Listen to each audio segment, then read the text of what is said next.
Yeah. You guys are doing good though, right? That was real encouraging. You guys are doing good, right? You guys are ready for a session, a workshop, and another session, right? Okay, good. Got some awesome workshops coming up for you. I certainly hope you guys will get to attend all of those. Actually, you won't get to attend all of them. You'll only be able to attend one of them. But got... What? Man, Eric's not going to believe this. This is... Dan, what are you doing? Look at that. No, that's wrong. Dude, did you just rip the Bible? Well, it may look like that. Well, I mean... Dude, what are you doing? I mean, it's like, it's all wrong. And so it's not like I'm ripping, or burning an American flag or something like that. But, everything in here that I'm finding, you gave this to me earlier, and so I've been reading it. And have you actually read this stuff? Yeah. Okay, well, check this out. Most of it's wrong. Are you aware of that? Most of the Bible is wrong? Yeah, there's parts in here that are just kind of goofy. Like what? See, well, I didn't go to some fancy, academically advanced Christian school like you, right? Okay. But at least in public school, they taught me better than this. Because look, it says here, did you see the T-Rex fossils that are out there? There's a T-Rex tooth, right? It's sharp and it's pointy. Yeah. I mean, obviously, they're created to eat meat, right? But it says here in Genesis chapter 1 that all the animals were created to eat plants. Okay, that's wrong. That's stupid. That's just... Okay. Don't rip the Bible like that, man. Now, right here, there's also another part. We know that all kangaroos come from Australia, right? But here in the Bible, it talks about how the ark came to rest in the mountains of Ararat. And so they expect me to believe that all the kangaroos that exist in Australia today originally came from the Middle East? See, that's stupid. That's wrong. We don't need that part in there either. That's just wrong. I don't understand why that stuff's in there. Dan, you're not supposed to rip the Bible. You're not supposed to destroy it like that.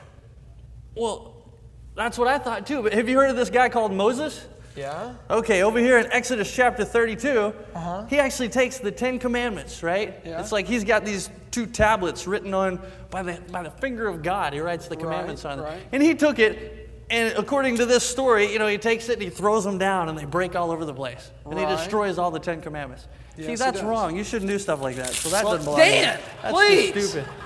Seriously, dude. I don't know about all this creation stuff and everything, but I just know if I just stick with Jesus, that's all I can do. I'll just trust in Jesus, and I'll let you worry about all the creation stuff. I don't know. Well, but I'm going to go in here and have some pizza. Well, there's not any left. We ran out. Sorry. But, dude, keep reading that. Don't rip that anymore, dude. That's good stuff in there. Don't rip it up. Okay. Just learn from it. Okay, well, learn. I'll check it out. Wow. Dan makes a good point. There's a lot of us in our lives that we wouldn't actually get up and rip a Bible. But in our day-to-day lives, we rip pages out all the time. We don't need that. We ain't got to abide by that. That's not something we have to do. No, I'm not going to believe this. I'm not going to believe that. And the purpose of this conference is to reveal truth. Real truth. To show you what truth is. And to give you an avenue, to give you a way to take that truth and get it out into the world.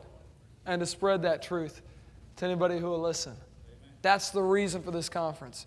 It's not just to prepare you, but it's also to motivate you to get busy. To do something that's going to make a difference. There's a war going on. If you don't shoot, carry bullets, do something. That's the purpose of this, is to help get you motivated, train you. That's what some of these workshops are for, to get you motivated, to get you going, to get you busy. And I certainly hope that you will do that when this conference is over. I pray that you will get resources. We've got some awesome resources here that you can get your hands on to get you motivated, get you the information you need to get out there and get busy and share God's Word with others. Yeah, we probably wouldn't tear pages out of the Bible, but we do it all the time. We do it all the time. Let's treat God's Word the way it ought to be treated. Let's live our lives according to that. I hope you guys will enjoy Dennis Swift once again. I know you will enjoy Dennis Swift once again. Fascinating information about the Ica stones. And man, people were a lot smarter than we are today. There's no question about it. Absolutely fascinating to learn these truths. So I hope you'll learn this and understand that, yeah, we ain't got it all together. We need to trust in the one who does have it all together, okay? Let's give Dennis Swift a warm welcome.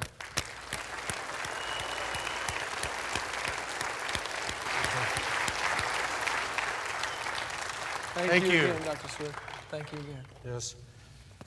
Well, being on this stage platform reminds me of the old MASH TV series. Yeah, my dad was a general in the Army, a general nuisance, and I'm a little nuisance. I'm back to bother you this afternoon. My dad was very patriotic. He laid down the stripes, and I saw the stars. But it looks like I'm seeing stars again. This cap reminds me of my childhood. Bad luck and no love. I didn't have a stitch of clothes until I was 3 years of age, and then my mom knit me a little cap so I could stand at the window and look out. And every Christmas, all I ever got was batteries. No toys, just batteries. Bad luck and no love. My dad did one nice thing for me. He took me for a boat ride 3 miles out into the lake. Threw me out. The swim to shore wasn't bad. The tough part was getting out of the bag. Bad luck and no love. Even my brother didn't like me. He traded me to his friend for a hamster with asthma and 50 cents. Yeah, and then his friend wanted back the hamster. Bad luck and no love. I thought I'd found true love one time. I was on an airplane, and the stewardess looked at me and she said, "You remind me of a movie star." I said, "Really, which one?" She said, "Lassie." Bad luck and no love. When I was a kid, I was kidnapped, and the kidnapper sent a ransom note to my parents. It said, "Give us $10,000 or you'll see your kid again." The only bathtub toys I had to play with, that parents would allow me to play with, was a toaster and a hairdryer. But then I was eating Sugar Pop cereal, and this is the true part, as a child, and they advertised for dinosaurs, that they had little plastic dinosaurs. If you cut off the box top and sent in 25 cents, you'd get a plastic dinosaur. And I remember being at my grandmother's house, I'd always run out to the mailbox to see if I got my little dinosaur. Little did I know that years later, after attending 9 different universities and colleges and studying for 3 PhDs, I have more degrees than the thermometer. I was educated to be obsolete, that I began to believe that dinosaurs and man didn't live together. But did dinosaurs and man live together? That's our topic this afternoon, and we want to look at that evidence. You know, I don't need to tell this group that scientists say that 65 million years ago the dinosaurs were extinct. If there would be any evidence to the contrary, then evolution would be DOA, dead on arrival. That evolution would melt down faster than the Wicked Witch of the North. I'm looking here at Acámbaro, Mexico. This is Waldemar Julsrud. He was a German hardware merchant, and in 1923 he was the co-discoverer of the Chipicaro culture, the oldest in Mexico. But on a sunny day in 1944 in July, he was riding his horse on the side of the mountain of El Toro. He looked down, he saw a piece of pottery sticking out of the ground, and got off the horse, dismounted, dug it out of the ground, and from there they began to find many, many, many pieces of ceramics. When I went to the Schnitzer Auditorium to hear Dr. Stephen Gould in San Diego, California, you know, auditorium is a compound Latin word. Audios to hear and Taurus to bull. That's what you do when you go hear evolutionists. A sanctuary is a compound Latin word. It means the place of the Spirit and truth. We come to hear the Spirit and truth when we come into here. Cosmetics is a compound Greek word. It means to bring order out of chaos. Hello, ladies. But Waldemar Julsrud, this collection began to amass to an astonishing size. This is a hardware store there in Acámbaro. This is his old mansion. It was a city block long. It had 12 rooms. And he collected over a period of 20 plus years as they were digging, various people excavating 37,500 artifacts. This museum is one that scares scientists, his collection, because in the collection, as they began to assemble it, was not only faces of people and statues of Polynesians and Inuit people and Egyptians and Negroid faces. That was enough to scare the scientists. But the most disturbing element of the collection was Dinosaurs and man together. I started in 1968. I first heard when I was in high school about the great Acambaro figurines. Acambaro is 180 miles north of Mexico City. I went down there a few years ago. The collection was in ramshackle cardboard boxes in a storage area. We got permission to get them out. And they had a federal police guy there with an AK-47 guarding the collection as I was taking them out and Don Patton was photographing them. How did I get a hold of the gun? I told him there was job openings at Walmart in Dallas. No. We trade. He let me look at it, and in that collection of dinosaurs and other animals that are supposed to be extinct are not even on the North American continent. For what you're looking at right here is a rare species of horse from the Pleistocene period of Owens Corvinus. These horses were not even supposed to be indigenous to the North American continent. It was supposed to be the Spanish who brought horses here, and they were domesticated. Is that not right? Yes. So they not only found, see the kind of frill on the back of the horse like that? That's the way these horses looked. But they also found in the places the teeth of that species of horse. Took it to Gaylord Simpson at the American Museum of Natural History. It was identified. These teeth were identified as that species of horse. And about 4 years ago, outside of León, Mexico, they have found many fossilized remains of this species of horse. They did exist there. Another proof of the Acambaro collection. This is Voldemort Joseph later in life. There is a dinosaur bone there. That's what you're looking at. Some of this material is disappeared out of the collection. In fact, when we were looking at it, there was a newspaper reporter there, and I muttered under my breath, well, we've looked at 863 objects. How many boxes do you think are left in storage? And the guy said 64 or more, about that, 64. I said, I figured, well, that's only about half of what the collection used to be. And it became a national scandal. The guy put it in the newspaper. Vicente Fox was the governor of Guanajuato at that time. Now he is the president of Mexico. He became interested. We went to the National Institute of Anthropology and History. We put pressure on them to try to give us an excavation permit.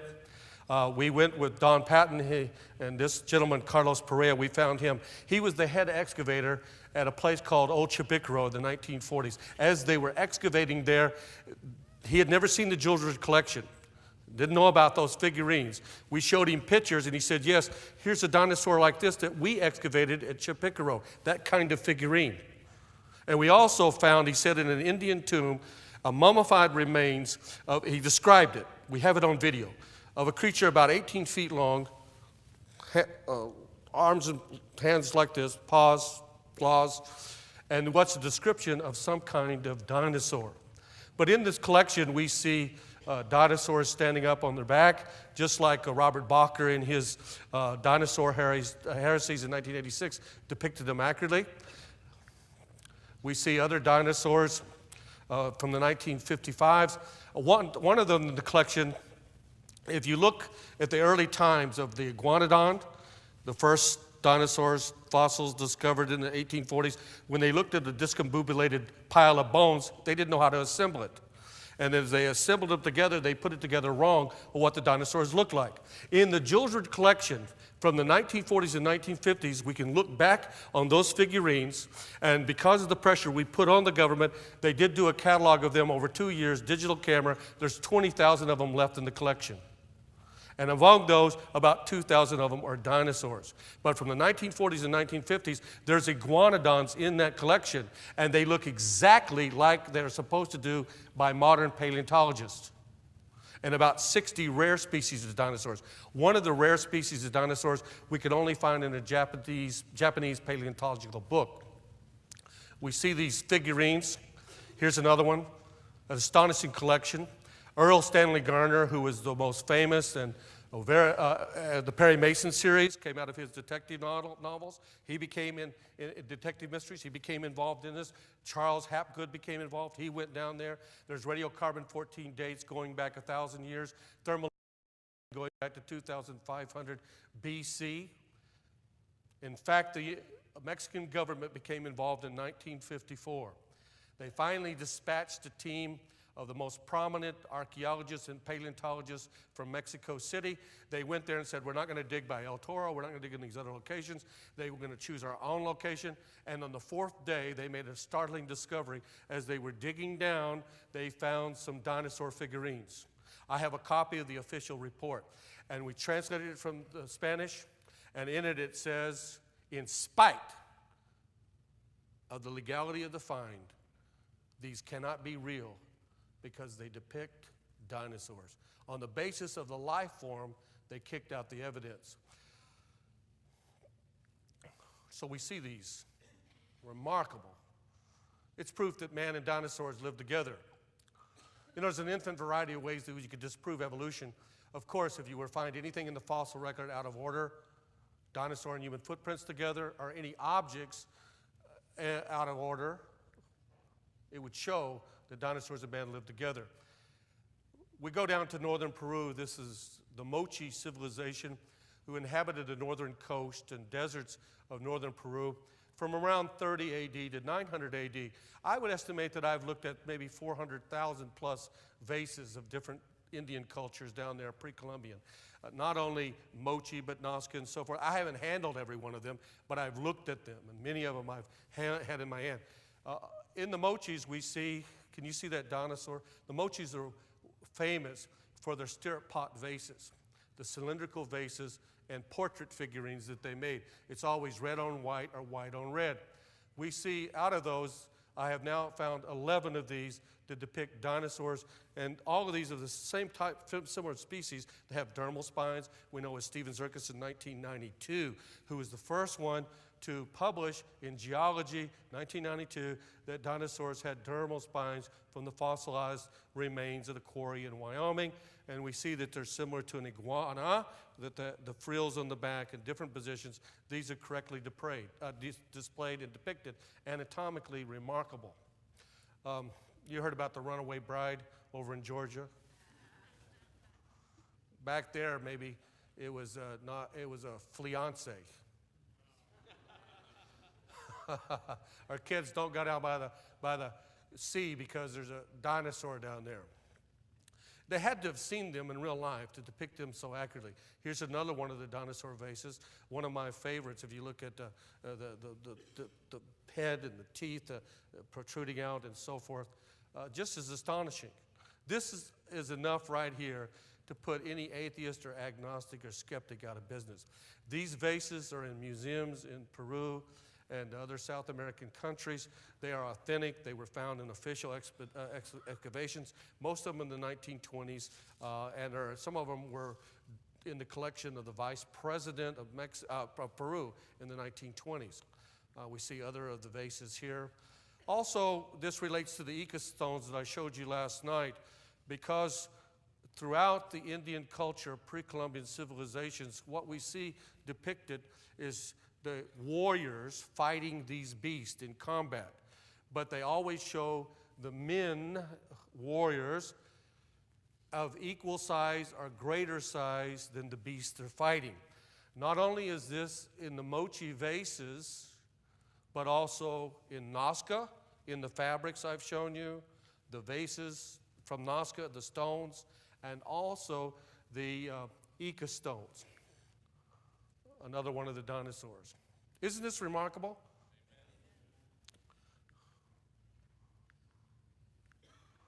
Another one. I just want to go through these for the matter of time that we have here. Another part of their culture was in the Mochi and the Nazcans, and the Mochi was the decapitator. They would cut off the heads of people and they would bury them with the warriors. And in Nazca, about 20% of the graves, you have these trophy heads that they would put on their belts, okay? And here we have a dinosaur creature with a trophy head. What do you have on these stirrup pot vases, cylindrical vases?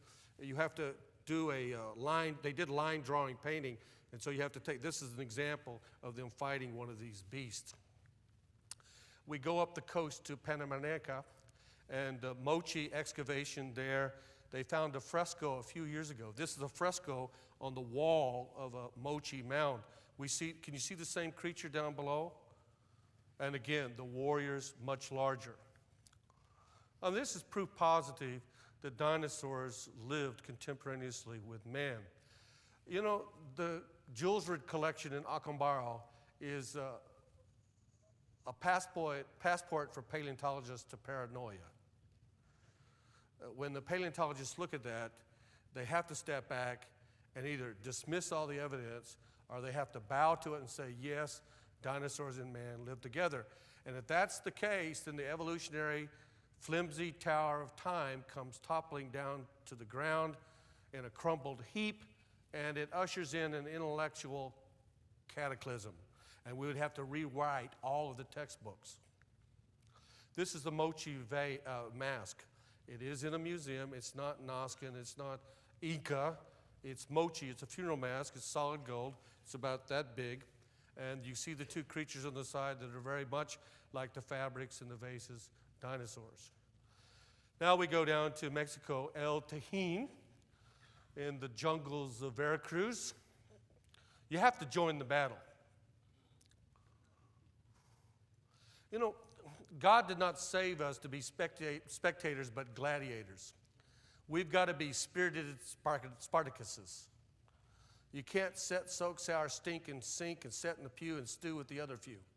You got to get out there and do something. In the spirit, I'm King Kong strong. I may look like mild-mannered Dennis the Minister, but when you go on Sunday comes, man, I go into the local phone booth. It's not just same old, same old. I put on my super pastorate cape, and I come out to do some battle, my friends. Dr. Bliss's wife, a few years ago, she said they were at a conference, and this very large lady was going into the ladies' restroom. So shall we say well-carpeted? And she went in, and they followed her in a minute or two, and she was in there, and she was singing, I'm just going to sit here till Jesus comes. You can't just sit and do nothing, folks. You got to get out there. Christianity, this is not a picnic. It's a battlefield. There's a war going on. And the commander-in-chief wants you to get out there. In El Tajín, this is seldom visited. It's in the jungles. It's a Mayan ruin, about 100 to 1000 AD. In fact, they have to keep cutting back the jungle because it's overgrowing these ruins. And we went down there. It's a rogues gallery in the sides of spiders and poisonous snakes and all kinds of things. But here what we see on the columns. This was first published in 1968 in Science Digest by Jose Bolio, a Mexican archaeologist. When they were excavating El Tajín, he noticed on one of the columns a pterosaur. And Science Digest published it, a one-page article, and said that this is impossible to a degree, but how could it be that the serpent bird of the Mayans was supposed to be stone dead, this species of pterosaur, for 129 million years ago? How could it be that Mayans and pterosaurs met? But they must have, because they drew it and carved it on a pillar at El Tajín. Now, I went down there, and we were going through, and the guide said, I've been here 20 years. This doesn't exist. I can tell you. And he asked the other people, he said, no, there's no such thing. But to humor us Americans, he took us around all the ruins, and we kept looking. He said, no, senor, this does not exist. I said, it has to exist. I know it exists. I said, have you checked everything? Yes, we've gone to every ruin, we've gone to every place. And I said, well, do you have a storage area? Oh, yes, we have a storage area. So they got the key, went over to it with another gentleman. They opened up the storage area, and there was the column. And at the bottom was a pterosaur, or pteranodon. It has a serpentine neck, the head crest, all of that. Of course, no permission to photograph. Here's a sketch, one of the books. Now, this is in Utah. I grew up in New Mexico, as I said. It looks like 200,000 square miles of kitty litter. But in 1979, I was at Chaco Canyon, and I studied the Anasazi. The Anasazi inhabited the Colorado Plateau region from about 200 BC to 1300 AD. They exited the area, and they disappeared. It used to be a mystery. Now we know that there was a drought. And they just left. They left everything. You know, the last vestiges of their civilization is Mesa Verde. How many of you have ever seen Mesa Verde? Okay. But Chaco Canyon is a large complex. And I believed in theistic evolution.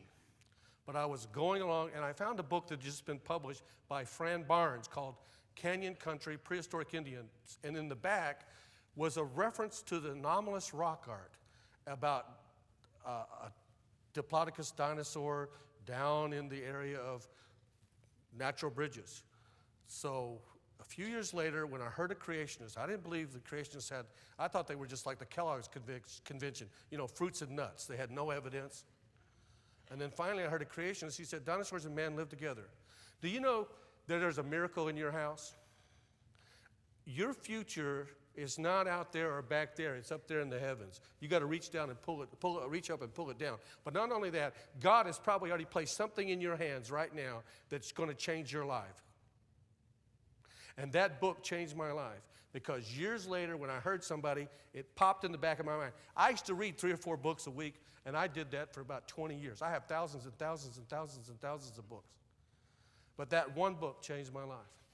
And I went in there, and I called some people, and I said, let's go looking for that. I went to Fran Barnes in Moab, Utah. He said, I've never seen it.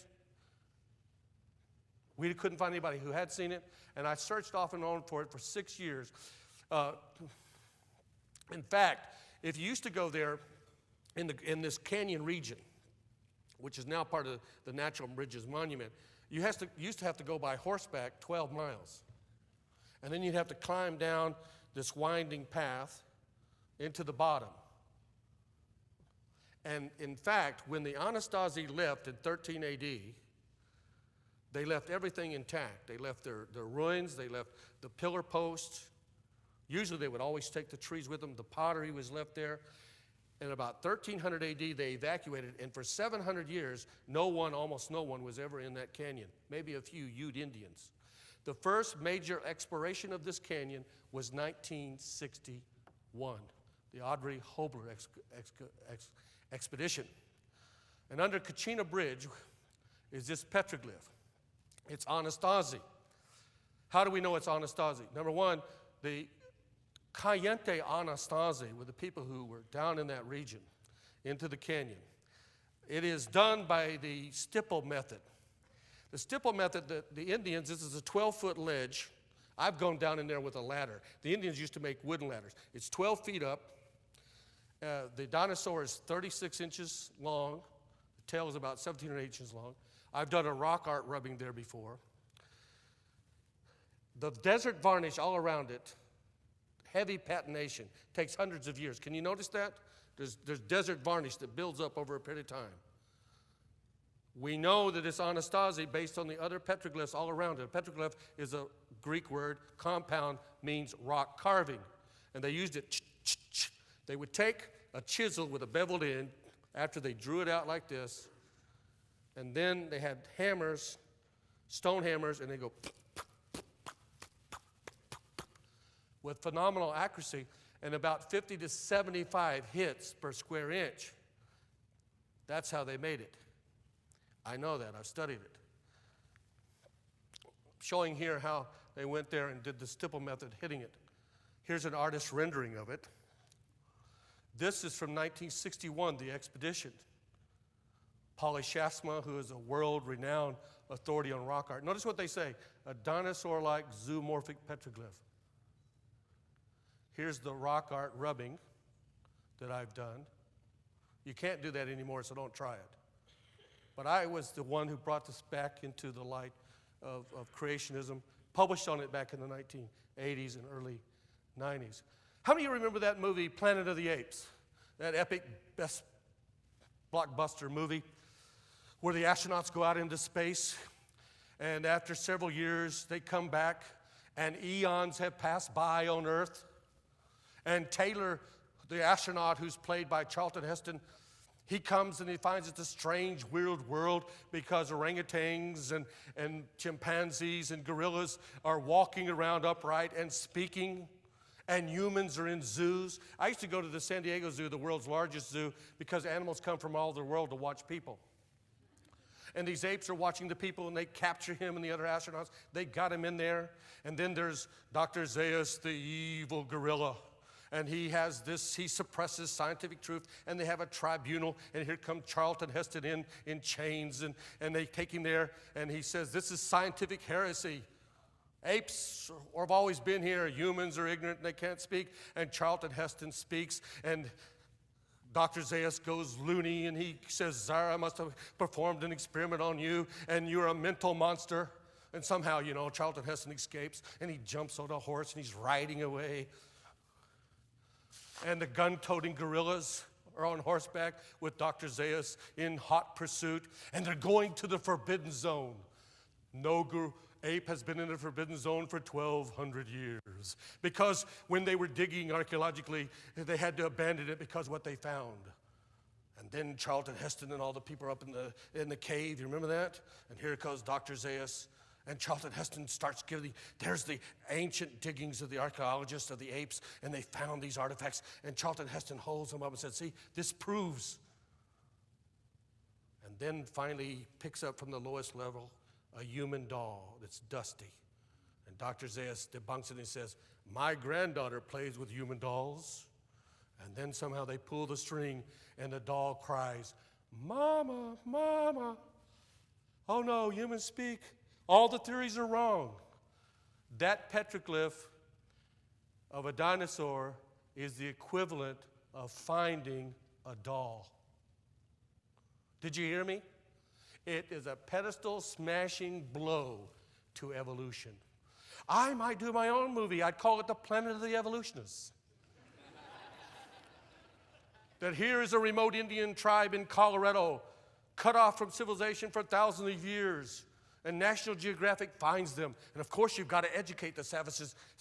So they send the Native Americans away to schools, and the young braves come back talking about evolution. And dinosaurs were millions of years ago. And the wise old chief, played by me, says, wait a minute. Our ancestors, the ancient ones, they danced not only with wolves, but probably danced with dinosaurs. And then you have this scene where the chief takes the Indians and the evolutionists and the scientists and the news media down into the canyon. And Mel Gibson is playing me at that part. And they say, where's the evidence? And in that dramatic moment, he points up. There it is. The dinosaur on the canyon wall. And the braves go, yes, yes, yes. And they start dancing to Dancing with Dinosaurs tune. And they're all just jubilation because it destroys evolution. But of course, just like in the movie The Planet of the Apes, they blew up the cave. The evolutionists want to blow up the evidence. But when they get down there in the bottom of the canyon, they find Dr. Carl Ball, Kent Hovind, Dr. Cuozzo, linked hand to hand around the sacred shrine, protecting it.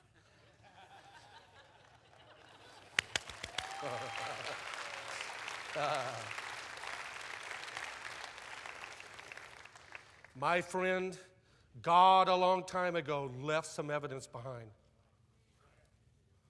And of course, if they did film the movie at the end, then people would be chanting in the streets, save the planet from the evolutionists.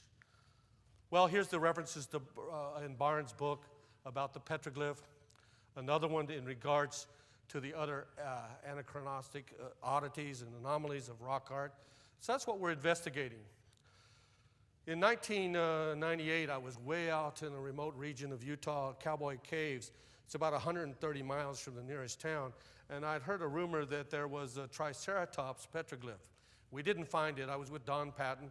We went back into Moab, and I stopped at a rock shop. And that day, I was wearing a Bolivian jacket. It was so loud, it would talk to you.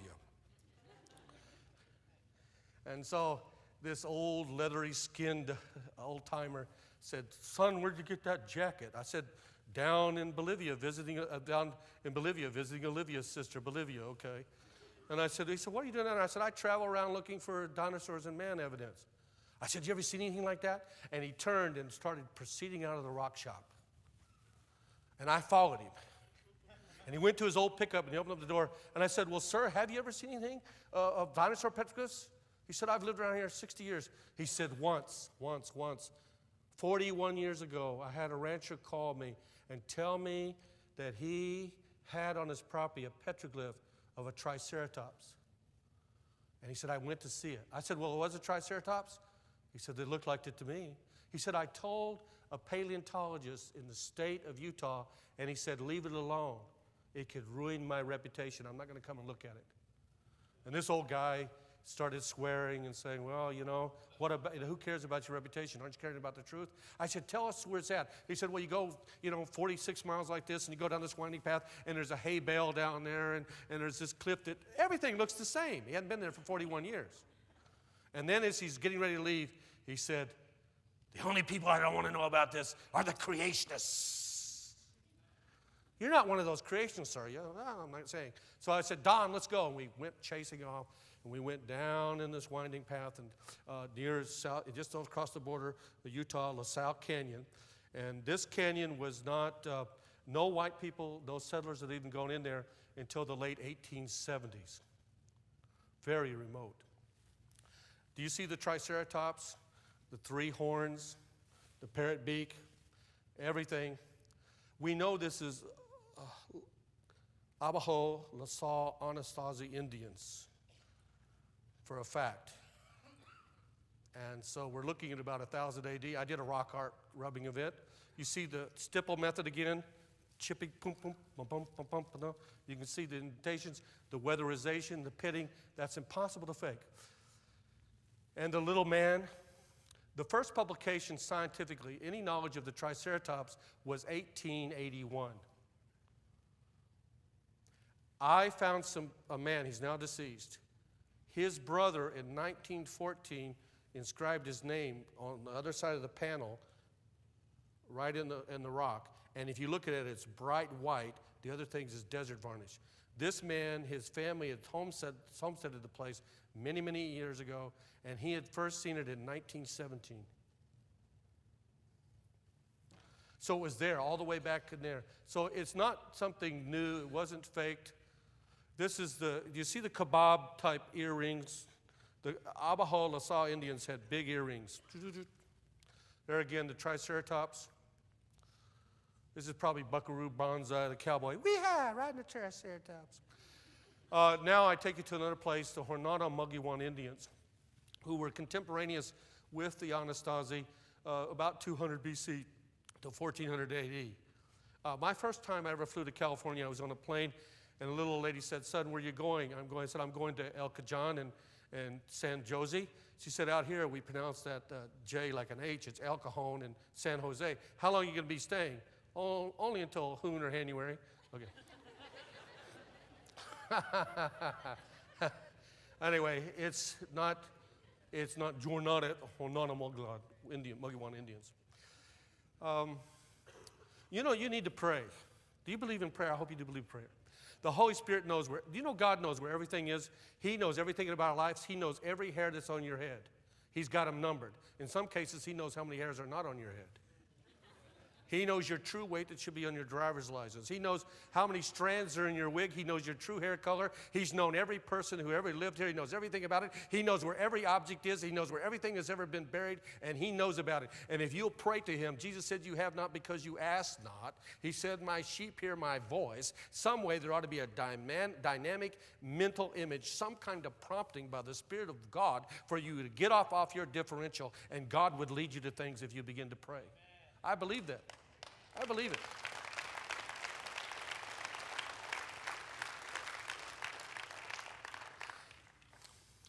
Just after 9/11, I felt this prompting to go look for another petroglyph. Nobody else was flying. I got on United anyway. United flight 5050, go on to runway 13 and take your chance. Anyway, I got on the...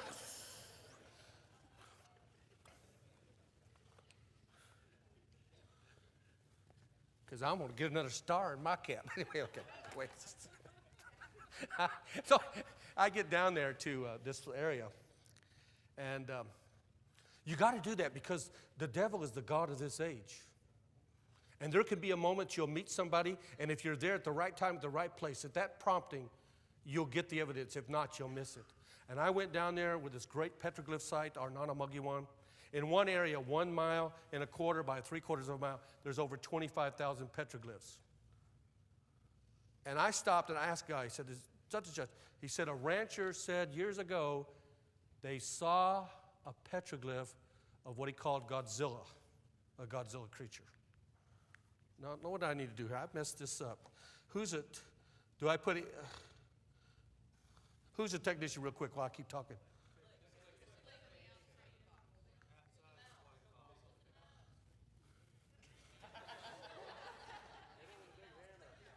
Anybody can have a creation ministry.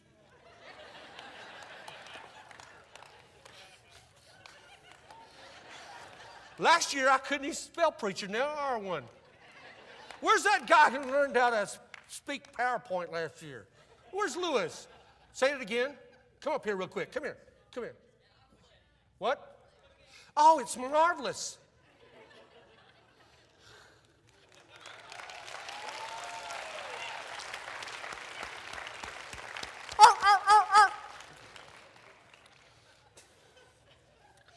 Do you see the dinosaur on the left, the rock, the flamboyant head crest, the teeth, everything?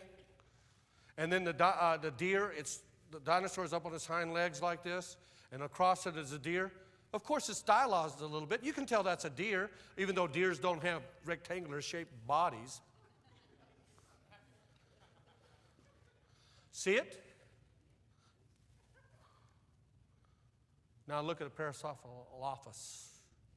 Look at that. That's what that is. The Indians had to have seen it. Look at the eye structure right here. Just like a modern paleontologist would draw it. Phenomenal. Uh-oh. Oh, I missed one. The next one was supposed to be this big dinosaur of a fire-breathing dragon. Somehow it got lost here. That's why it said, did you see that? Here it is.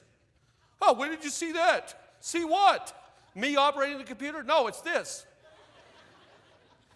Job 41, verses 18 through 21. The Leviathan, remember? Out of his mouth come burning lamps, sparks leap out of his nostrils, smoke as a boiling cauldron or a seething pot. His breath kindles coals, and flames shoot out from his mouth.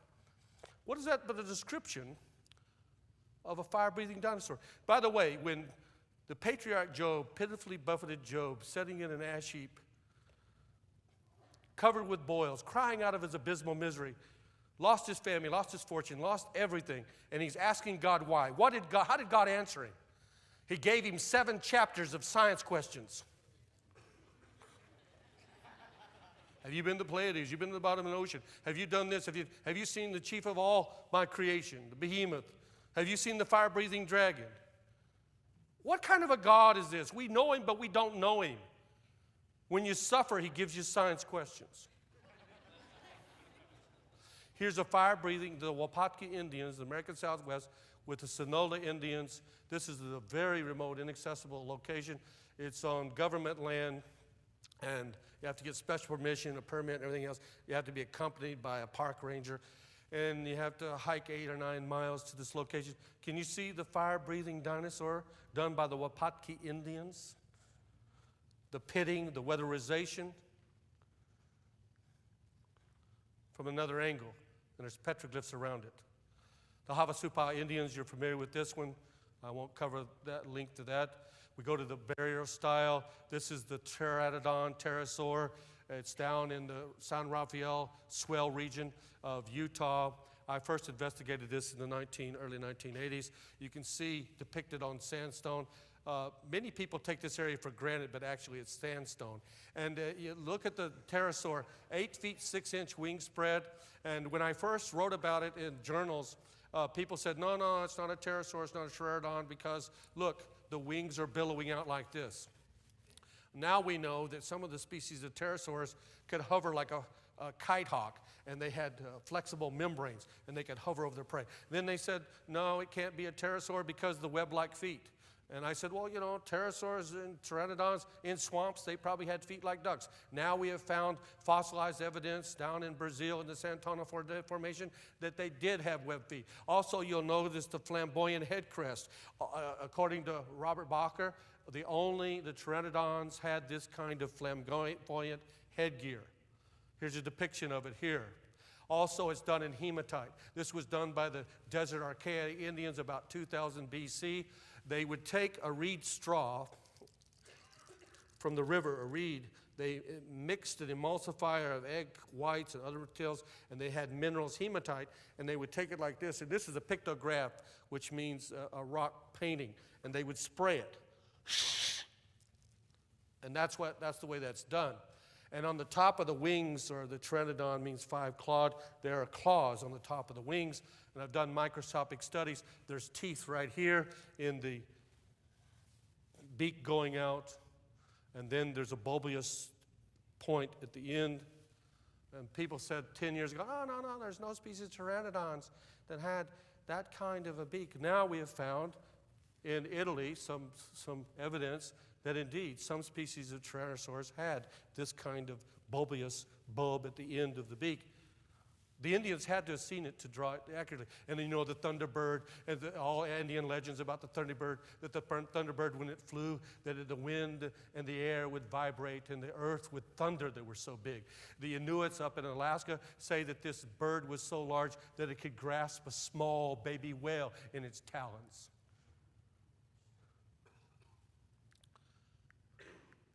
You see some other depictions. Herodotus mentions a pterosaur. This is La Salle Baja Indians down in the Indian Creek area of Utah. Strethomymus or Rethomymus, you can see, look like that. This is the Mayan vase down in Mexico that I found. See it? Like a Allosaurus or an Albertosaurus. 100 AD. Now the jungles of the Yucatan, the Judgment Memorial at Bonampak. If you look closely at the bottom, you will see these Mayans with headdress, exotic headdress, and you have lions and tigers and parrots, and one of them is of a Deinonychus species of dinosaur. Can you see it? Now we look very closely. Here's a paleontological animated replica of a Deinonychus. Here's their head, just like, and you see the thing in the back right here? Just like the headdress that we have at Bonampak, done about 800 or 900 AD approximately. So dinosaurs were among the Mayans. This is a Chimu vase that I own, and there's also a dinosaur creature engaged in combat with a warrior. Once again, the warrior's larger. This is the controversial silver bell artifacts found in 1924, 4 miles outside of Tucson on the old Silver Bell Road. They were excavating in a lime kiln, and they found in this lime kiln some objects, eventually 32 of them. And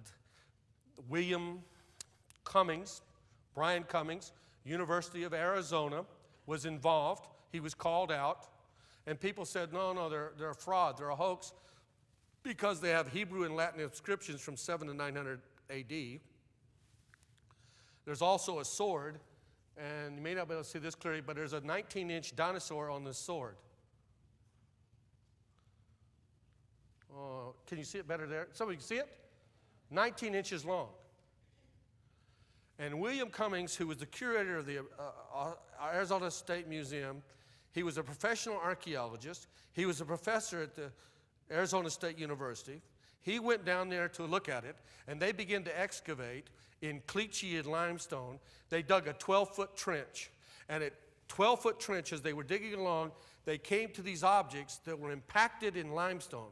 They had to use crowbars, chisels, and other tools to get them out of the limestone. And they 32 objects, including this sword with a dinosaur on it. There was a great scandal in the controversy in the 1920s. The Smithsonian Institute, the New York newspapers were saying, it's obvious they're a fake. William Cummings put his whole academic career on the line and said, I'm telling you, I can tell you they are real. and he lost his job eventually over it. Carl Saul, who had a PhD in archaeology, Indian archaeology, he had written many articles. He was well known in the 20s. He went out and investigated, and he found that the Hohokam Indians had built a layer above these artifacts. And the artifacts were 700 to 900 AD, and the Indians at about 1000 AD had built some stuff over it. It was below that layer. Then William Randolph Judd, he was at the American Museum of Natural History. It used to be called the National Museum.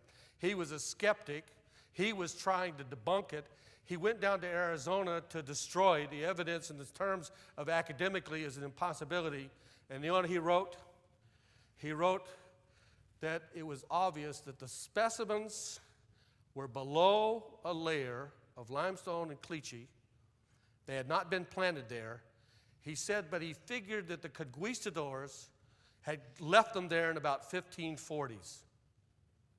They had brought them when they came over across the Southwest. Wait a second, you still have a problem. From the time of the hoofbeats of the conquistadors to the discovery of the first dinosaur bones was 300 years. Of course, they are in a vault at Arizona State University Museum, and they rarely ever take them out. Oh, you know, the Nova TV special, dinosaur and human footprints were found together. This would counter evidence. Ernest Meyer said that creationists have stated that dinosaurs and man were contemporaneous. If that momentous statement were true, then the names of the discoverers would be thundered down the halls of time. These individuals would be known as making one of the greatest discoveries of the 20th century. I'd like to thank him for the compliment. Evolution is down for the count. I gave up boxing because of my hands. The referee kept stepping on them. I had the champ on one knee the other day. He was on one knee, making sure I was all right. Hey, you know what a woman tells a man with two black eyes? Nothing. She's already told him twice. All right, I mean, listen, evolution loses on the basis of the petroglyphs, the ceramics, the ecostones. Now let's look at some dinosaur and human footprints. Let's go to the American Southwest. When I was at the site looking at the Hornanamungiwan Indians, I was praying. I said, Lord, if there's anything else anywhere, please show it to me, help me. And the next day, I took a different route home than I normally would to the airport. And I came to a place there was only 4 people who lived in that area. Only 4. And I was talking with this guy, and I said, you ever see anything strange? Like what, you mean strange? Because this guy was like a redneck rancher, and the guy across the street was a survivalist, liberal. There's only people who lived in town, these 2 families, 4 people. And he said, well, I said about dinosaur tracks or human tracks. And he said, well, I have a friend named Lefty. A few years ago, he was riding horseback up in this canyon. He fell off. The horse bucked. He fell off. And he swears that he saw on this slab these human footprints and dinosaur tracks. Really? Hey, wait, did we pray about this? Does God not know? Who knows? Does not God know that Lefty lives somewhere in the American Southwest? And that he's Spanish? He's the guy I told about the job at Walmart. No. Anyway, what happened, eventually, several years we went looking, and Lefty had a vague description. We're going up in these canyons, and you're looking at this slab. It's about 10 feet by 12 feet, and on the slab are about 8 or 9 footprints, or some child footprints, in a layer of rock that over 100 million years old. There's 9.5 foot size footprints, 10, size 10, size 12. We had to put a little water on it so you can see them. There was a layer of dust covering them. It had a long time to find them. You see this one? This is humongous. This is 18.5 inches long. Why? We know people didn't have feet that big. 18.5 inches, that's a whopper, isn't it? That's about a size 26. Shaquille O'Neal only weighs a size 24. The largest size shoe right now in America is a size 44 by a young man who lives down in Texas. I went to Oddball Shoes in Portland a few years ago, and they gave me the sketch, the guy's footprint sketched out. And Dr. Ball has some of this material, and New Balance gave him his first pair of shoes. It cost him over $5,000. Before that, he used to put plywood on the bottom of his feet with rubber hose stuff. Bad luck and no love. And then what happened is he came along, and they gave him these shoes. 18.5 inches. And it also has 6 toes. Did you know it was a common occurrence among Anastasies we found in their tombs and graves in the American Southwest that a percentage of those people had larger feet, but lots of them had 6 toes and 6 fingers. And in the petroglyphs, you'll see 6 fingers, 6 toes. Here's a giant, so to speak. Fossilized giant, supposed to be 12 feet tall. Remember David in the Bible, 9-1, Goliath? And he went out there with a slingshot. Here's the slingshot 2,000 years old. This is the way the slingshot, they didn't do it like this. They went like this. See? And when he hit Goliath, he hit him right between the running lights, remember? And Goliath said, such a thing has never entered into my mind before. And he came crashing down. The American Medical Journal in 1985 did a study, and they found of giantism that people who become giants, that they have the last part is a soft spot right in their head when the bones form. This is in a medical article. I'm not a medical expert. I'm Mr. Know a few things, but that's what the medical article said. And David with a rag and a rock, heads begin to roll. And then when he knocked, you know that the ancient Israelites, if you read this stuff, do you know how they practiced? They practiced aiming at the head. It wasn't by accident. And then when he had him on the ground, you know what he did? He got out his sword, and he cut off his head so fast that he didn't even know it until he sneezed. Whatever problem you face, when you get it down on the ground, you better take care of it. Here's a giant, Maganov. He's 9 feet, 3 inches. That's pretty tall, isn't it? Here's when he was 9'4", the world's smallest people, 3'6". Here's some giants in Mongolia, about 8 feet tall. Here's Robert Wadlaw. He was 8 feet, 11 1/4 inches. Dr. Boss probably got his jacket and his shoes at his museum. He does. Here's when he's a Boy Scout. Hello, mother, hello, father. Oh, there, see? Here's a gentleman who's 8 feet, 9 1/4, 503 pounds, 1900. This gentleman was 8'6", 550 pounds. This guy was 8 feet, 3 inches. Here's a lady who's 7 feet, 9 inches. Another giant, Russian giant, 8 feet. 2 giants from the Civil War, 2 giant people marrying each other. This guy was in the movies for many years, Johan Peterson. And he was 8 feet, 8 inches tall. The tallest man in the world, Leonard. He was 8'4". I understand he went through a growth spurt. He's 8'7". I got to go quickly. There's the giant footprint. More of the footprints. See the dinosaur tracks? I don't have time. Dinosaur and human tracks. Could I have 2 minutes? Can I have 2 minutes? I only need 2 minutes. Somebody got me 2 minutes. 2 minutes. Oh! 2 minutes. I'm going to quit on this. Turkmenistan is just above Afghanistan, next to Uzbekistan, Kazakhstan, Pakistan, and near Standaman and Cheepistan. It's over in Central Asia. And I was the first person from the Western world to go to the dinosaur plateau. There had been one other guy from National Geographic. The dinosaur plateau, we got to get out there and find the evidence. That's why I went to Turkmenistan. And here's the longest, 5 of the longest dinosaur trackways in the world are on this plateau on the side of the mountain. And it was so rare. They'd never even seen a white person there. These Asiatic and other Mongolian-like looking people, and they followed me around. The translator for me, he had studied English for 30 years. He had taught English for 25 years. He never met an English-speaking person. And they would follow me around. And they're Muslims. They'll cut your head off. But not super pastor. Shakabula. Anyway, this trackway is 1,020 feet long, 311 meters. It's a megalosaur trackway. It's the longest in the world. There's another one, 875 feet. See there, it is the translator's shoes inside it. That's the largest dinosaur footprint we have from the Jurassic. I had made a cast of it. It's 28 inches long, 23 inches wide. The megalosaur is one of them. We first read about this in Moscow News, 1983, and this was when they're an atheistic communist empire, and they talk about it. And this is when they were under complete control, not to say anything other than evolutionary dogma. And here's what the guy wrote. He said, perhaps our ancestors, far removed ancestors, did mingle with the dinosaurs, because this Russian had gone there and seen dinosaur and human footprints together. Kurban Aminazov, Turkmenistan scientist, educated at Moscow State University, PhD, he wrote in 1986 in the Russian journal Around the World that he studied this, and he said that these human footprints, or hominoid footprints, are from the Jurassic time. They're not 5 or 10 million years ago, but at least 150 million years ago. How could it be that dinosaurs and men were together in the same place? They think this was like an ancient lake bed, but I believe it was the flood. And that these creatures came together. There's also the spiral-horned goat tracks. There's mammal tracks on the same plateau, human tracks and dinosaur tracks.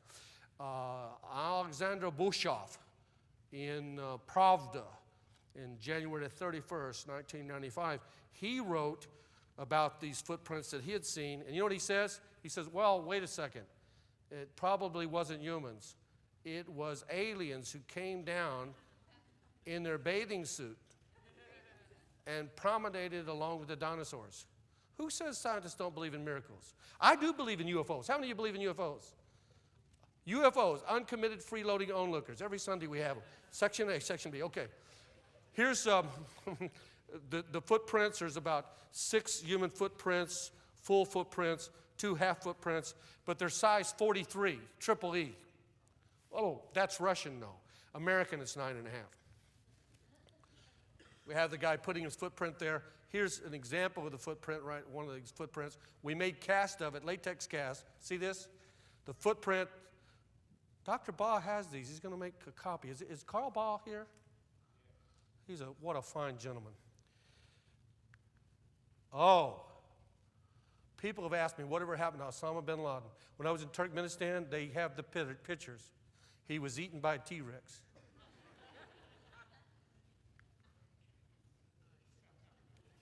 Just having fun. Thanks.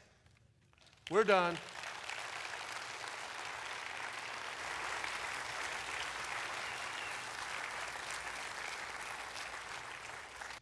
Hey, let me introduce to you real quickly Dave with Animal Alley Ministries. Come on up here, Dave.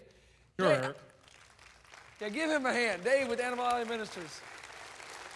Thank you, Eric. He has been educating and entertaining your children with live animals, and it's absolutely awesome. I mean, your kids, have they told you how awesome the animals are?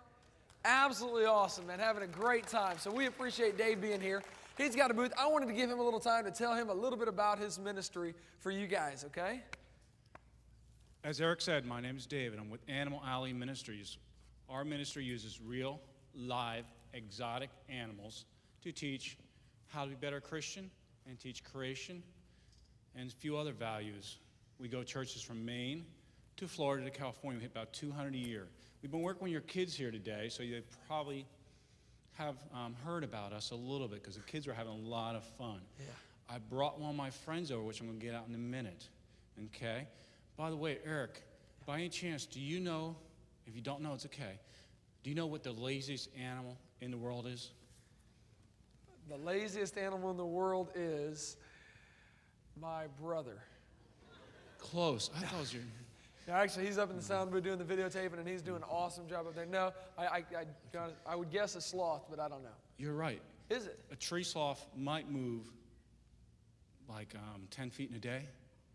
It can die and be hanging from a tree for 3 days before it falls to the ground. You're kidding. Now, evolution teaches us that the best animal, the quickest, the strongest, survives. That's a good point. That is the weakest, dumbest animal I know. Of the 4,400,000 animals, I wonder how some survived. It wasn't for the Lord creating them all. I have one of my friends here today, and we have him up here on purpose because he volunteered without knowing about it to hold this animal for us. Who did? So, you did. I did. Yes, you did. Let me get him. When he says live exotic animals and then he says, I'm going to deal with it, I don't know about that. We have 60 to 100 live exotic animals, Eric. This one here is given to us from a TV show. He's been on TV more than your dad. Wow. So, and that's pretty a good. lot that's hard to beat. This guy here, you guys get TV down in Florida, right? You guys get, it's Animal Planet by any chance? Animal Planet, yeah. Animal Cops. This one's one Animal Cops New York City.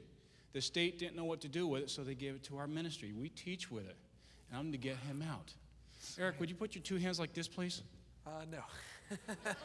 Eric, Do I get trust to keep? me. I get to keep my two hands after I do that? You get to keep your two hands. Remember, he came here with 2 fingers, okay? This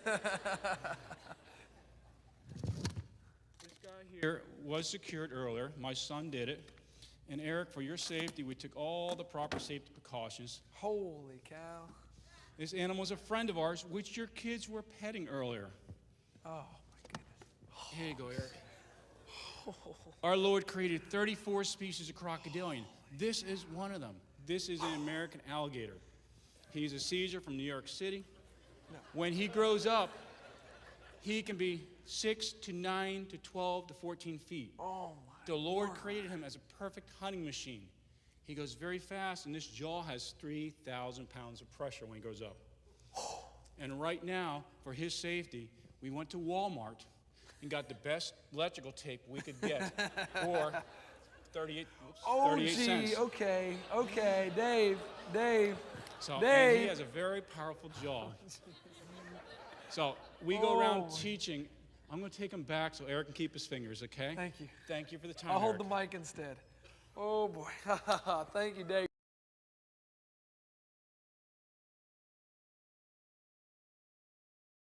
All right. You guys ready to get started?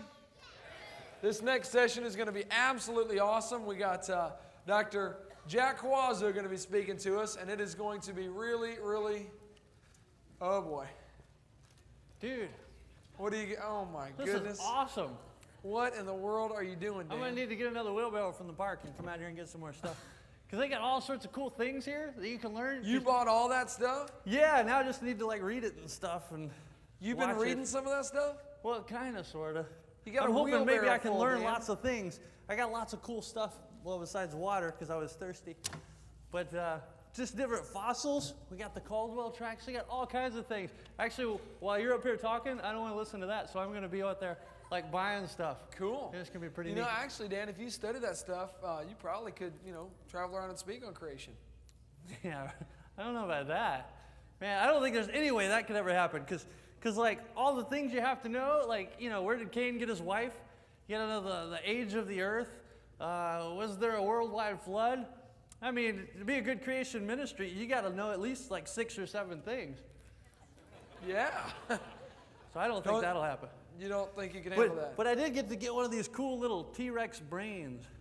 Cool. Huh? From John Gusty from the Fossil Shop? Yeah, that funny looking guy out there Yeah, with the table. cool.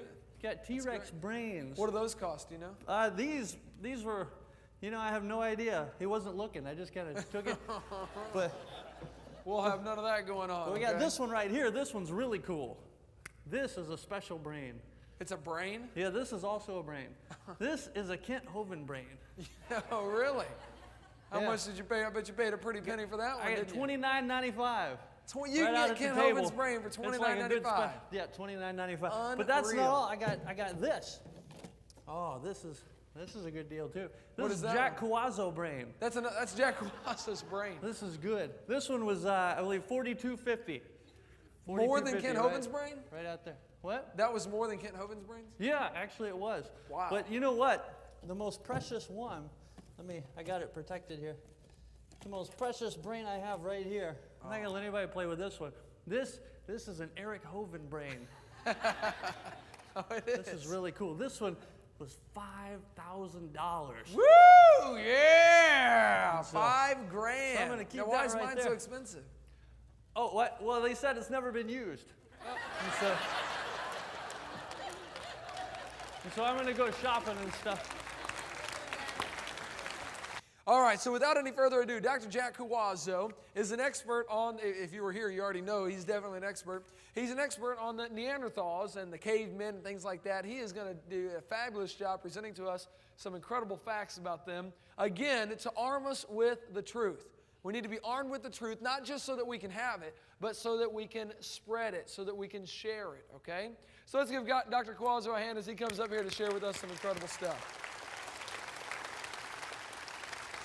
Thank you, Doc. Am I on? You're on. Thank You're you. good. Where'd that guy go in my brain anyway?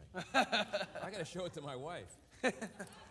Speaking of my wife, I never had her stand up for it in this conference, so would you please stand up, Diane? Without her, none of this fossil evidence could have ever been found or done. She carried the bags. She loaded the packed up for 5 kids we had, and we took them everywhere we went, all through Europe and the Middle East, and it was just major expeditions whenever we went places, and spent a month or so looking for evidence, and she was the one who put it all together, and I just kind of went along and found this and found that and took x-rays, and that was that. But I want to talk to you this afternoon about ancient man and some of the discoveries that I have found. Can we lower those lights a little bit? Because you're not going to see. I've got some x-rays up there. You're not going to see the x-rays at all. But the questions about ancient man, first of all, who was he or who were they? Now, Jesus gave us the best definition that you can ever imagine. I never knew this, of course, in college. And I'll tell you a little bit more about this tomorrow, and I'll give my bit of my testimony at the service. Jesus said, have you not read that he who made them from the beginning made them male and female? For this reason, a man shall leave his father and mother, be joined to his wife, and the two shall become one flesh. And that was our Lord's definition of who the original people were. They were a man and woman. Were they real humans like us is the question. In other words, we have to know whether they were really human like us. Now, Adam and Eve sounded like they're real humans, but were they like us? Now, misinformation abounded in 1979, so my family and I embarked on a journey that would take us thousands of miles and 25 years to study ancient man. Now, here outside of Les Isles, France, is what they want you to think, and this is on a cliff in the Dordogne Valley, and Les Isles is the prehistoric capital of France, and as I mentioned earlier this morning, it's a real big business. The prehistory business is quite a popular business, quite a lucrative business in southern France. This is a statue of a Cro-Magnon. It's like filet mignon, but it's a Cro-Magnon in our language, Cro-Magnon in theirs. And he's hunched over and stooped over and very ape-like. And this was the portrayal that they would like you to have, at least in 79, and he might still be there now. I don't know. I don't think they've taken him down. It was a pretty big statue. But is this a true representation of ancient man? And the answer to that is no. And we have to overcome all these misrepresentations like this before we can know the truth. Because ancient man lived hundreds of years ago, so he or she couldn't have been exactly like us. And ancient man lived thousands of years ago. And as we know, Adam lived into his 900s, Noah lived 950, Shem lived 600. They couldn't have been exactly like us. You've talked to cardiologists, you talk to my friends in the hospital, I'm on a staff of a hospital, you talk to any of my physician friends, and they'll tell you there's no heart that can go 600 years. I can tell you teeth won't go 600 years. And we know that for a fact, that the type of mechanisms that we have going in our body today are good. They're fearfully and wonderfully made, but they're fallen. We're all decaying. And so we had ancient teeth that were better quality. We had ancient bones better quality. Obviously, ancient hearts were better quality. And these ancient people were ancient quality. But how can we know anything about them? Now, the first thing we have to say is we take our Bible as a guidebook, and then we look at the fossil and artifact record in light of the Bible. Now, you're hearing this from a scientist, a person who's looked at the fossils and held them in his hand, held the fossils in his hand, the original fossils, the original bones. And I'm saying the Bible must be taken as a literal book of scientific nature, where it touches on science. And of course, it isn't a science book, but where it touches on science, as Dr. Francis Schaeffer would say, where it touches on science, it touches on truth. And then we look at the fossil artifact record through the lens of the Bible. Now, how do we do that? Well, first of all, we can make retrodictions. Now, retrodictions are predictions into the past, and science flourishes on predictions. I mean, you make a prediction, and you see if it comes true. I mean, they've done that with space. They've done it with chemistry and biology. I have a son who's a molecular biologist. They do this in molecular biology. You do it all over science. You make predictions based upon your hypotheses, and then you form theories and so forth, and by that way, you proceed along the scientific method. And the scientific method is based on making predictions. Well, we're making predictions into the past, and they're called retrodictions. Now, our retrodictions are based on biblical absolutes. Now, the biblical absolutes are the highest level and that we can go. We have absolutes that we know are absolute regardless. Jesus said, heaven and earth will pass away, but my words will never pass away. Those are absolutes. Those things will never pass away. What I'm doing now, or what we're doing now, creation research, it'll all pass away, but his words will never pass away. But we can make retrodictions based on those words, look back into science and see what we can find. And a retrodiction is prediction made into the past. We can make 3. First, if people lived longer, children mature at later ages than we do today. Because if you lived over 200 years or 300 years, you don't have a childhood of 12 years. I mean, that's obvious. Many scholars have said that. Humans had extended longevity. The Bible says that, the years before the flood and for a short time after the flood. That's a retrodiction that we can make based upon the absolutes of the Bible. Then, thirdly, and this is, I touch on this because my research accidentally bumped into this material while I was searching through the drawers in the back rooms of the museums. I actually bumped into stuff that would tell me that, hey, this earth is not that old. And I wasn't a geologist. I'm involved in human paleontology, human paleoanthropology, and I can make that retrodiction. Now, in human longevity, let's cover a few bases first before we get into the story of the Neanderthals. In the area of paleoanthropology, that's the study of ancient man, evolutionary scientists have known for a long time that evidence for longevity, slow maturation, and slow growth were present amongst Neanderthal remains. I mean, they've known that. And it's obvious to me that they've known that because I've seen how they've tried to cover it up. Can we lower the lights a little bit more, too, because we're not going to see the slides that well if it gets too bright. So I know that they know. And I started to know that they knew right from almost day one when I saw. They did everything in their power to hide these facts from the public. It was too biblical. What made matters worse was some Bible-believing people back in the early days of this discovery of these Neanderthals that blamed Neanderthal form on disease. Now, the question we have to quickly cover, which won't take too long, is disease the cause of Neanderthal form? Because we have to erase that whole idea that Neanderthal facial and skeletal form have been attributed to pathological, which means disease, and nutritional phenomena for years. This represents an attempt to classify them as non-evolutionary features, put them on the shelf, and thereby close the issue. Now, there's lots of theories going around today that Neanderthals were caused by the basic configuration of the Neanderthal face, and their bones were caused by arthritis deformans, syphilis, and rickets. Those are the 3 things. Let's take them one at a time. Arthritis deformans, an old name for rheumatoid arthritis. Really, really nasty disease. It has multiple causes, mainly affects the joints and the postcranial bones, everything from here down. With any kind of arthritis, very little bony change is seen in the head, except for arthritic changes one would expect to see in the joints, the TMJ. And a lot of us here have TMJ problems or had them, or people who know people who have them. And so that's something that we look for in Neanderthals. But here's the first arthritis I saw in a Neanderthal. And this is an arthritic change in the condyle, and it's right here where that white arrow is, and I'm putting the cursor on it right here. That's an arthritic change. That's a flat condyle, because this is what a Neanderthal condyle looks like in its youth. That's the tip of the bone that comes up and goes into the head in the joint. That's a flat condyle, and that was found in La Chapelle-aux-Saints, which is a famous Neanderthal found in that cave of that name.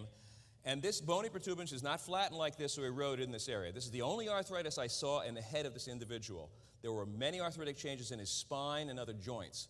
But arthritis does not create Neanderthals from modern people who have this disease. And that's an important point. It doesn't create that. And this is a modern, or not modern, it's a Neanderthal condyle from Lemoustier 1. It's another, but a younger Neanderthal. So that's what it would look like. This is what it does look like. It's flattened out. Now, some of us flatten out our condyles pretty well if we grind our teeth. And some of us do grind our teeth at night. It's called bruxism. And you can grind, and you can hear it if your children grind their teeth. And that also flattens out the condyle. But these Neanderthals flattened them out pretty well because they had these arthritic changes which took place in old age. Let's take rickets. The rickets problem is a problem with the calcification of the bone. It's a childhood disease, usually, manifest in the bones and caused by vitamin D deficiency, lack of sunlight, UV light, malabsorption from the bowel, renal, because kidney excretion problems, all could be contributing factors. In adults, this condition is called osteomalacia, soft bones, and occurs after the bones have formed. Proper calcification of the bones is inhibited. There is generalized demineralization of the skeleton. Now, that's not osteoporosis that many women suffer from. Osteoporosis is a disease where you have huge holes in your hip. I've seen x-rays of them in the hospital, and a hip looks like a piece of Swiss cheese that you just pick up in a supermarket. It's just an awful looking thing, and I would recommend for women to take calcium starting at a young age, and even older women, it still can do you some good. It's not osteoporosis. Now, childhood rickets displays the following skull pathology. You would see these things if you had childhood rickets in Neanderthals. And this has been attributed right up to this present day. There are books and articles out there that say Neanderthal had rickets, and that's the reason he looked like he did. First of all, number one, you have the presence of areas of thinning and softening of the skull. It's called craniotabes. Then you have a box-like skull. We're going to cover each one of these individually. Then you have base of the skull flattening. Then you have a high arched palate, roof of the mouth. And then you have delayed eruption of teeth and extensive decay. And then you have craniosynostosis, which is premature closure of the skull. So those things you would find if I was going to see rickets in the museum and I was holding cranium skulls in my hand, I would see these particular pathologic factors. Now, here's an article I wrote on something completely different. I wrote this for a German museum book. This is a secular museum book, and hopefully it will be coming out in a month or two, and it's with all the major Neanderthal writers in the world. Now, I don't know why they included me in this book, but they did it because I was one of the ones who studied their skull with a special x-ray machine, so I guess they had to do it, and they're going to try and probably disprove my understanding and my basic diagnosis of this skull. The calcification argument, though, has a good answer in this skull, because this is an x-ray right up here. This is an x-ray of a fragment of the head that I took with a dental x-ray, a big wide dental x-ray with the x-ray machine right on top of the bone, and this is the bone down below. This is the bone down below right there. So you have the bone and you have the x-ray. And the calcification argument basically is, this is part of the Neanderthal skull, Lemoustier, with the x-ray, taken in Berlin, Germany. In an article written for this German museum, I had to prove there was no compression of this skull. This is a close-up x-ray taken with a 2 1/4 by 3-inch dental x-ray directly under the cranial fragment, touching the undersurface. So you couldn't get any more one-to-one than that. I mean, it's a one-to-one image. The x-ray tube was only a few inches above the bone. Although the bones were fragmented and cracked from a bomb explosion that hit the museum in World War II, the bone texture is solid and the calcification is good, and there is no rickets disease present. The sutures, the diploic channels, which are little channels in the bone, and the sinuses are present. I saw absolutely no rickets in this Neanderthal skull. Here are 3 skulls, one from Israel, Amud number 1, which was found near Mount Carmel. This is Lemoustier, France. This is the one I just showed you with a little piece, but this is now a larger piece of it. And this is La Ferraci from France. Now, the box-like head argument says that these are shaped like a box. And as you can see right here, these are the most unbox-like cranium.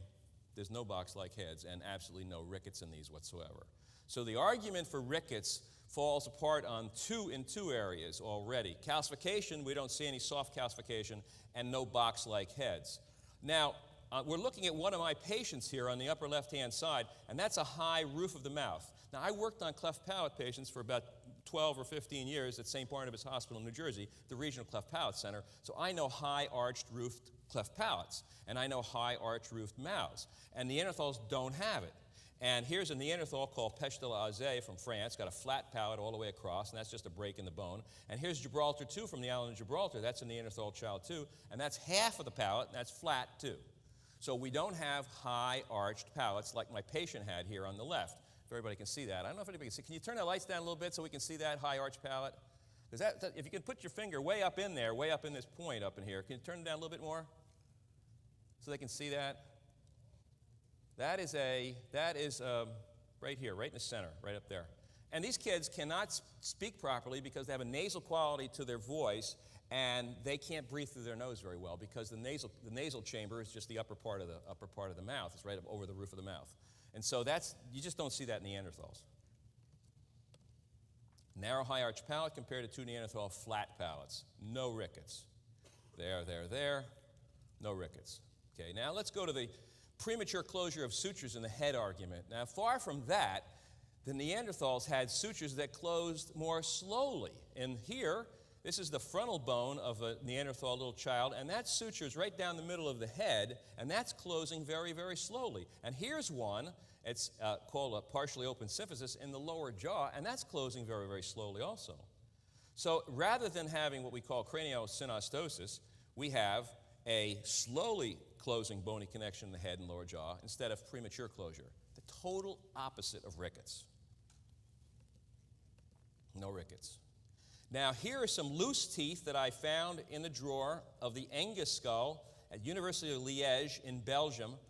And these teeth showed in the tooth decay argument, remember I said if you have rickets, you have a lot of tooth decay, no extensive decay. As a matter of fact, no decay in these children whatsoever.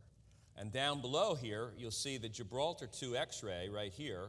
This is a Gibraltar skull found as a child, found on the island of Gibraltar, Neanderthal, famous Neanderthal. No decay there, and no decay in these guys either. And I had these, and I put them together on a piece of tape and put them on a piece of cloth and took a picture in. That's what we call normal occlusion right there, the teeth going together. So no decay, so no rickets there either.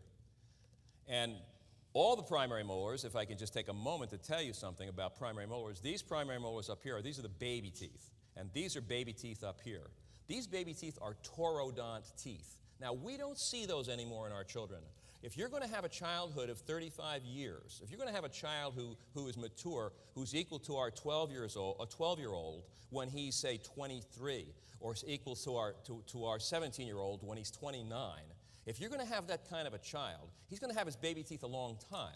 And if you're going to have baby teeth a long time, you're going to have what we call a taurodont, bull-like baby tooth. And that's what you're looking at. You're looking at the Neanderthal or the early teeth that God first made for humans to have long childhoods, prolonged childhoods. And this is the kind of tooth you would need, because this tooth is like a radial tire compared to the old-fashioned tires. It wears and wears and wears and wears. And underneath it, right here in the pulp chamber, here, this dark area, that's what happens. You get secondary dentin building up, and so it'll wear and wear and wear. Now, what about our molars today in our children, baby teeth? Well, when they come out, you don't see the roots. But if you take an x-ray, and if you look at your dentist's x-rays, you'll see they have high legs, big, high, long legs, long roots. And that tooth will only wear down until it gets to that point where the two roots come together. It's called the bifurcation. And then it's over. That tooth will be exposed. So if our children wore their teeth into their 30s or 40s and had a pretty heavy diet like the Neanderthals did, we'd have a lot of pulp or nerve exposures. Now, we do occasionally see teeth in people. Somebody might come to me today and say, I have a baby tooth that's lasted 35, 40 years. That's rare. It's very rare, but it isn't a taurodont tooth because we just don't see them. We'll see taurodont teeth in adults. We'd never see them in children. We'd never see them in children. So what happened was they got shut down somewhere along the line. And what Dr. Ball was talking about is that we probably have the potential there to build them again, and probably in the new heavens and the new earth, in the new age, when the lion eats straw like an ox, and people live to 100, and a youth will live to 100, thought to be cursed that died at 100, then you'll probably see the taurodont baby teeth again, because you're going to have long periods of childhood. Just imagine the kids around the house for a long time. I mean, some mothers would like that, some, wouldn't. The syphilis argument. There's no signs of congenital syphilis. Mulberry molars with little enamel, they don't have that. You don't have notched incisors. This is amide 1. There's no notching in incisors. There's no barrel shapes. No signs of late congenital syphilis. A major sign would be a high palatal arch. This is a flat arch on the mother of that Gibraltar child. That's about as flat as you can get on the mother of the Gibraltar child. So we just don't see the signs of arthritis, rickets, or syphilis. And I really thought that I had eliminated that with the book.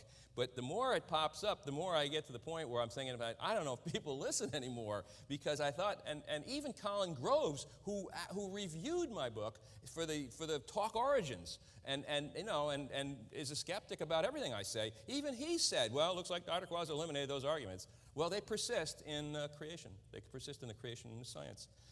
Now let's take a look at what some of the anthropologists did to actually change the evidence so we couldn't make biblical retrodictions. We got rid of the diseases now. This is called evolution after death. The first child I picked up was the Pesh de l'Aze child, and those of you who read my book will understand that the teeth, when they were placed into occlusion by the first man, when the teeth were put together by the first man, a Dr. Pat, E. Pat, in 1958, he put them together wrong. And when I got to the laboratory in France, I put them together in what we call normal occlusion. And here you can see that here. And there they are up there in that position. The teeth are in normal occlusion. And the jaw goes in, the condyle that I showed you before, the arthritic one and the non-arthritic one. Well, this is a child's condyle. This goes into the socket perfectly and fits just exactly really well right in there. And so what you have is you got the condyle fitting in the socket, you got the teeth in normal occlusion, and this was not an opportunity to make the Neanderthal child look like an ape. This child had more of a retruded or smaller face. Now, if you're going to make a biblical retrodiction, and this is what we're going to do in a minute, we're going to show you how this comes about, you would say that children, ancient times, grew slowly, had pterodont teeth that could last a long time into late childhood. Say they lost their baby teeth when they were 25, 26, 27, 29. They also had small faces, so the faces would grow and grow and grow over that whole period of time. So if you picked up a Neanderthal child that looked about 2.5, and we don't know exactly how old he was, I've got some predictions that I make in the book, you would expect him to have a very tiny face. Well, that's exactly what they didn't want you to see. They didn't want you to see the tiny face, and so they gave you this face. This one right here, down the lower right-hand side with the big protrusion and the jaws sticking out like an ape. The other thing about apes is they mature twice as fast as humans. 1.8 it is, exactly. So they mature very fast and they grow very fast. So if you make them look like an ape, you're going to have a child of prehistory that's got an ape-like growth pattern because he's closer to the apes. But if we got a child who's closer to Adam, he's going to have a slow growth pattern. And that's evidence that the Bible is accurate. Okay? I mean, remember Sarah? She was 90 years old, all right? And who? A king wanted to take her into harem, right? Because what? She was very beautiful, all right? Go to any nursing home around here, anywhere. I invite you. And see, and in all due respect for 90-year-olds, I just don't know one that a king would want to take into a harem at 90. What does that mean? That means that Sarah looked a lot less than 90. And that's what I'm telling you. These kids looked a lot less than what they really were. So what we're saying is we had a slow-growing child, and they have small faces, and that's the whole point. So the teeth are in maximum contact, and I was scared to death when I took this. I'll tell you, because my son John said, "Dad, we're going to change everything." I said, "We're going to change everything, and we better run." And we had to run. Those of you read the book, you find out that they tried to steal our x-rays back. They tried to get back, because I gave them a set, and that was part of the deal. Give them a set of x-rays so they can have what I did. And I handed in my set, and Dr. Copans had gone on vacation, so he was gone, but I gave it to the secretary, so she didn't know much about it. But I guess when he came back or somebody else saw them, oh boy, everything broke loose, and we got followed and chased and so forth. And those of you who read the book, you know what happened. We barely got out. We got out of the country. I got these x-rays out of the country inside of comic books. Inside a French comic books. Now, here's Lemoustier, supposedly 16 and a half years old. His jaw was 30 millimeters out of the socket when I saw him in the slide that they sold at the museum. 30 millimeters out of the socket, right here. So this jaw was 30 millimeters out of the socket. The upper jaw was 30 millimeters forward, and that made it look about as ape-like as you can possibly imagine. And that's what they wanted. They wanted to portray an ape. And so in any dental office, this would be a dislocated jaw. Now, I was a dentist in the Navy on the Enterprise, on the aircraft carrier Enterprise. We had a lot of guys come on with broken jaws and from fights. But I never saw anybody come on the ship or into my dental clinic on the ship with a jaw out 30 millimeters out of the socket. That's extremely painful. That's the X-ray composite. This is what Lemoustier really should look like if you could see this. Perhaps you can see it over on this side. That's the composite by me taking all the x-rays of all the pieces and putting them together on paper. Putting them together on paper. And that's what my German article is about. And that's what the German article is trying to show, because that's a baseline. That's a Neanderthal baseline of a teenager who's probably 29. Now, that doesn't make any lot of sense, I know, but that's the way it was. He was probably 29 or 30. University of Liège, the skull that grew after death. Here's the real problem. SPI1, that looks like spy, is an adult Neanderthal from Belgium. Its cranial length is 216. I don't have a picture of it, but just take my word for it. It's 216 millimeters. Angus 2, which I do have a picture, and I'll show you, is a 4.5-year-old child, supposedly, from Belgium. Its real cranial length is 164. This is 76% of SPI1, when it should be at least 86%. Now, remember what I said, that these skulls are small? They're small for the ages that they give. Well, they realize that. So I go to Belgium, and I measure the skull. in 81, something like that, 82. And a PhD candidate comes over from the University of Pennsylvania, Nancy Minu-Purvis, and she gets her PhD, and she writes that Angus 2 is not 164, it's 176. She adds 12 millimeters to it. And it became 81% now of the adult, and that's an acceptable range. So now we can't deal with this little small skull because that's too biblical. That means in order to get to be a big skull, it's going to have the world's fastest growth rate, faster than apes, or a long time. And that's the problem, a long time. And everything that they see that requires a long period of time, they change. I absolutely guarantee you that, because that would demolish the fossil record of coming from apes. Because don't forget now, apes are twice as fast as us, so we came from chimpanzees, so we start very fast developing, very fast developing, very fast, slower, slower, slower, slower, slower to us. Okay? That's their side of the story. Our side of the story is we're slow developing. We live 900 years. Our kids get their baby teeth, and they keep them until their 30s and maybe 40s and 50s, maybe back early when people were living 900 years. When they were living 300 years, they kept them until they're 29, 30. And then gradually, the teeth were lost earlier and earlier and earlier and earlier and earlier and earlier until today in my office. Today, I see girls at 10 and a half having their first menstrual period, and at 9 going through pubertal changes, and parents are complaining that girls are getting old too quick, and boys' voices are changing early, and you can see it happening in front of your eyes. I can see it happening in front of my eyes. I can see kids developing quicker and quicker and quicker, and everybody's wondering what's going on, and that's exactly what's going on. But here's a time and place in history when we can document that. So they didn't like that. They didn't like it at all. And so what they did was, Nancy did, there's a ruler laying right on the bottom surface of this skull. If I can get this cursor up here properly, here it is. There's a ruler. Now, from here to here is 164 exactly, 79.5 millimeters. From here to here, the two whites on this side is 164. She made it go out to the black line right there, 176, clear outside the skull. I mean, clearly way outside the skull. So what we're talking about is, if you can see it, you can't see it on either one, and that's the problem. Could you lower those lights so you can really see these lines? Because this is really important. The black line is outside the skull on both of these. Can you lower them really down? Can you get the big bright ones? Is that possible? No, it's impossible? All right, well, take my word for it. She increased it to 176. 12 millimeters in length was the increase in order to avoid embarrassment of a small skull.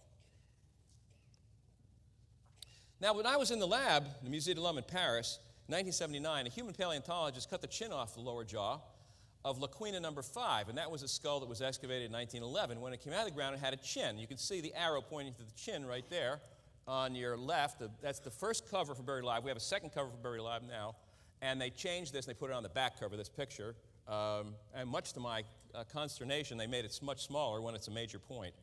But again, you lose a lot of control when the book company has the authority to do what they want to do. So this was contested by Colin Groves in the review. He said, that's plaster. Well, if that was plaster holding the teeth in, there's no plaster around those teeth. That's chin. And that guy was cutting it off while I was there. And the reason he cut the chin off was because apes don't have chins. And he wanted to make it look more ape-like.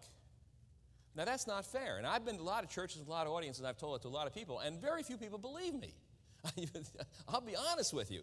Well, if somebody raised their hand and said, if I did that in my business, I'd lose my job. I said, well, exactly. But they don't. They don't lose their job. They get points for doing this. And in 1979, this is what it looked like. As a matter of fact, he brought it over to me, and it was hot dental compound. He had taken all the teeth off, and you never do that. You never take all the teeth. You take all the teeth off, and you cut down the bone on the lower jaw. You cut all the bone out, and you put hot dental compound. Now, my dad was a dentist, and I worked in his office when I was 12 years old, and I worked with hot dental compound, and I made little funny animals, and I did everything with it, and I know hot dental compound, so when he brought it over to me, I knew exactly what it was, and he said he just molded this around, and it was in the shape of an ape, and the original jaw shape was not that. The original jaw shape was not ape-like, and what he did was he shaped it like an ape. All right, so I said, well, what do you want me to do? He said, well, you're an orthodontist. What does it look like? I said, well, it looks okay. It looks ape-like. And he said, I said, can I take a picture of it? He said, sure. So I got that picture. Right now, he didn't know it's going to appear before creation audiences. But that's what it is. That's what they do. I mean, Paul said, what do? They suppress the truth in unrighteousness. right? And why did we get in trouble? Why did we get chased? There's why we got chased, right there. If you want to know why the French, whatever they were, CIA or whatever, tried to knock us off, that's why they tried to do it, because of that. And these things went into a police station when I got home from France. They went into a police station. I had a Christian policeman friend. Now, can we still make retrodictions based upon this evidence? Yes, if you put them together right, you can still make retrodictions if the corrections are made. So we're starting out with the first retrodiction: children matured at later ages, we do today. All right, we used the skull. I told you about that. You've already seen it, so I won't spend too much time on it. But at the little tiny skull, an Angus Belgium skull, really shows the smallness, the size of the head, and the fact that it grows slow. And in order to get to be a big skull, it's got to grow at world's records, which they will not admit, and it has to be a long time. Okay. Second, this is really important, because this is really crucial. The little child from France that we were supposed to be, I put the jaw in the normal position, they had it way out ape-like, has some lines going through the head. Now, the lines going through the head, specifically, are a line going through, we call this the Frankfurt horizontal. It goes from the ear to the eye plane. It's that red line right there. And then this one just is a parallel line down below it. And what I did was I drew it. This is the original X-ray that I took in the French Museum. And it goes through the tracing right here of this skull. And so the palate is in green right there. This is the hard palate, the actual palatal angulation. If you looked at yourself from the side and you looked at the palate in an X-ray, you would see this green right here. And ours doesn't angulate like that, but this is what you would see. Okay, so now what we'll do, it shows a very, very small face, and the angulation of the palate is minus 14 degrees to that red line. Our modern 2-year-old male palatal angulations is 0. There is the green coming up over on the right side, and that shows you the angle of the palate. The green on the left side shows you the same thing, the angle of the palate. And what this turns out to be is a very, very angulated, tipped up fetal position. So here's a child that's born. He may be 2, he may be more. I think he's more. And he's got a fetal position of his upper jaw. Because when our kids are born, their upper jaws are flat. They're flat down. The jaw comes down like this. It descends and descends in the womb and descends until the jaws are flat. They come straight out like this. So what makes that possible is the fact that the back of the lower jaw, where this arrow is back here, right there, that arrow right there, that arrow is pointing to the part of the lower jaw that is the vertical part. That's called the ramus. That's back here, right below the condyle. It's the one that goes right by the angle of your jaw and goes straight up. Now, that is 4 standard deviations below normal for 2-year-olds. 4 standard deviations below normal. Nobody in this world has that anymore, unless they're birth defected. But this is a normal child. So this is a normal child with 4 standard deviations below the norm in his lower jaw measurement, and he has a palate that's retruded. Now, if I were looking for perfect design for a slow-growing child as an orthodontist, this is exactly what I would do. I would make that part small, and I'd tip the upper jaw way back, and I'd make that face grow out like a clock, because the face is the clock of the head is the face, and I'd make that face grow out slowly, slowly from under the head. What makes all kids cute is that they have small faces. And all the adults, adults, they say they get uglier as they get older. That's because our faces get big. That's what happens. Our face gets large, and our head size stays about the same. But the face grows out from under the cranium and grows forward like a clock, and that's the slow thing that God did in the beginning for these kids. 4 standard deviations. So he's got a facial retrusion, not a protrusion, quite opposite the ape-like business. Now, here's exactly what it is. Here's the immature position of the fossil. Here's a 10-week-old embryo with a minus 20.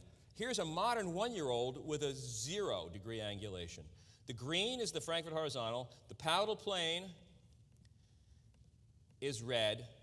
And here in the minus 10-week-old, or rather the 10-week-old fetus, right, it's minus 20. We know our little Pech de Oz is in the minus 14 range, 13, 14, 15. And we're 0 when we're 1 year old. So something is different about these kids. They're very immature. They're very slow growing. Very slow growing. And that's the last thing that they wanted us to find out. Pech de Oz the 14-year, minus 14-degree palate in its maturity is equal to somewhere between a modern 1-year-old and a 10 to 12-year-old, week-old fetus. Fetus. That may seem strange, but that's the way the ancient people grew. Minus 20. Okay, little Neanderthal child has a more retruded face, and this is based on national studies done from Bolton from the Cleveland study. This little child has a face that's further back than a 1-year-old. Okay, so how far back is his face? That this is a 3-year-old, this is a 2, this is a 1. This is the little Neanderthal child way back there. So, here we have, and look at his jaw is way back here. This is perfect.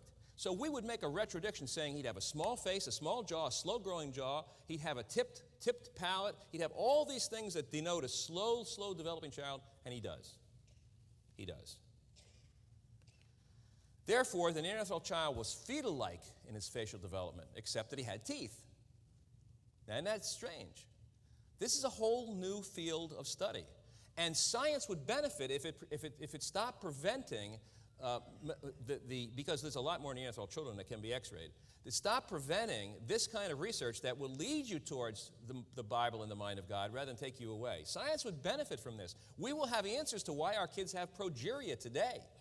Well, what's progeria? What's premature aging of children? What about premature development of girls? Why is puberty being lowered by pediatricians and they're not really caring? Just say, just lower the puberty age now, or just give them some adrenocorticosteroid hormones. Why is that? Well, because something is happening to human beings, and we're getting earlier maturation.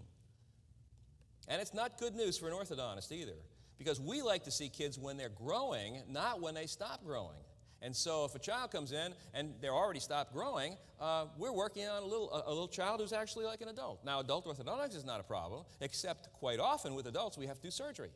We have to do surgery because we just don't have enough growth potential. They'll grow slowly, as I'll show you in a while. So there were approximately, between the little Peshta's child and this Lemoussier, about 26 to 28 years between these two Neanderthals. Lost their baby teeth late. Second retrodiction. Humans had extended longevity in the years before the flood and for a short time after the flood. Now, there's a universal notion, Hrdlicka said, that when the adult stage of life has been reached, all growth except in bulkiness has been accomplished and henceforth ceases. The very definition of an adult is that of a person grown to full size and strength. The purpose of this paper is to show that while such a concept suffices in general, scientifically speaking, the view is largely erroneous. Now, Alice Hrdlicka was the chairman of the Smithsonian Anthropology Department back in the 1930s, and he said the head keeps growing our whole life. Now, bone is dynamic. People tend to think of their bone as rigid, inert material that holds up their bodies, but bone is far more dynamic than that. It continually dissolves and reforms. Indeed, adults replace their skeletons every 10 years. So you replace your skeleton every 10 years. Bone is like skin. You're constantly remodeling it, says Susan Greenspan, University of Pittsburgh School of Medicine. What would happen to our face and head if we lived 500 years? Now, what we did with my son-in-law, who's now a professor at Baylor Engineering, while he was a student at University of Texas getting his PhD in bioengineering, what I asked him to do was to write a computer program based upon studies from the University of Michigan on people who went back to school at Michigan, older people who went back for serial x-rays year after year until they were in their 80s. What happens to the head as we get older? That's the big question. What happens to the head as we get older? So I said to Brian, write a program to find out, because we already knew what would happen as they get to 80. The head gets larger. And I mean, any of you can find this out. If you're past 50 years old and you had a hat that fit you when you were 20 years old, it won't fit anymore. And we have less hair. And it's the same with me. It's the same with anybody. There's no person that defies that argument. A hat will not fit you when you're 50 if you had one when it fit you when you're 20, because your head's continually growing. And so if we grew to 500, what would we look like? So Brian did the computer program, and this is what I presented to the ICC conference back in '98 in Geneva College. This type of a growth pattern is something that we would see. We would see the brow ridge growing forward. This is 100, and this is 500. We see the eye socket move forward. We see the upper jaw move down. We'd see the lower jaw at 100, 200, 300, and 500 square out in the back. And believe it or not, the chin would start to disappear because the teeth move forward over the chin. So all these changes take place over 500 years. So what do you think Noah looked like at, say, 500? Now, we don't know if he moved as fast as this, because this is a modern rate, but Noah would look pretty grotesque. Noah would look like a Neanderthal. Recently, Dr. D. James Kennedy, in a sermon, said the same thing. He said, because I had gone down, done some programs for him, and he was convinced, and as many people are, many orthodontists are convinced this is true, and medical groups that I've spoken to, that if we did live 500 years, we would look pretty funny. We would look pretty funny. Here's a living example. This is a lieutenant in the Navy during World War II, age 26 years old. Take a look how his hat fits. He was a pilot in the Navy in World War II in the Pacific. Here he is with the same hat on, just a different cover. You know, you can change those covers from white to tan. Same hat on at age 83 years old. Same hat. The officer's cap fits perfectly at age 26, but at age 83, it sits on top of his head. Now, my officer's cap when I was on the Enterprise sits on top of my head. I could have never gone on the quarterdeck and said, requesting permission to come on board, sir, because they would have laughed at me. Who is this guy with a hat sitting on top of his head? But that's what it looks like today. And my hat has not changed size, but my head has gotten bigger. My brain, I don't know what's happening to the brain. Some days I wonder. But I mean, that's what it looks like. Take a good look at this guy, because you're all going to look like this.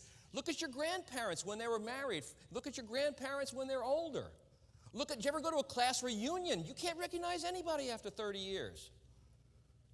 Or you could look at them, but you say, well, I remember you. Oh, sure, you know, yeah, you kind of look like, it's not the face that's changing, it's the bones that are changing.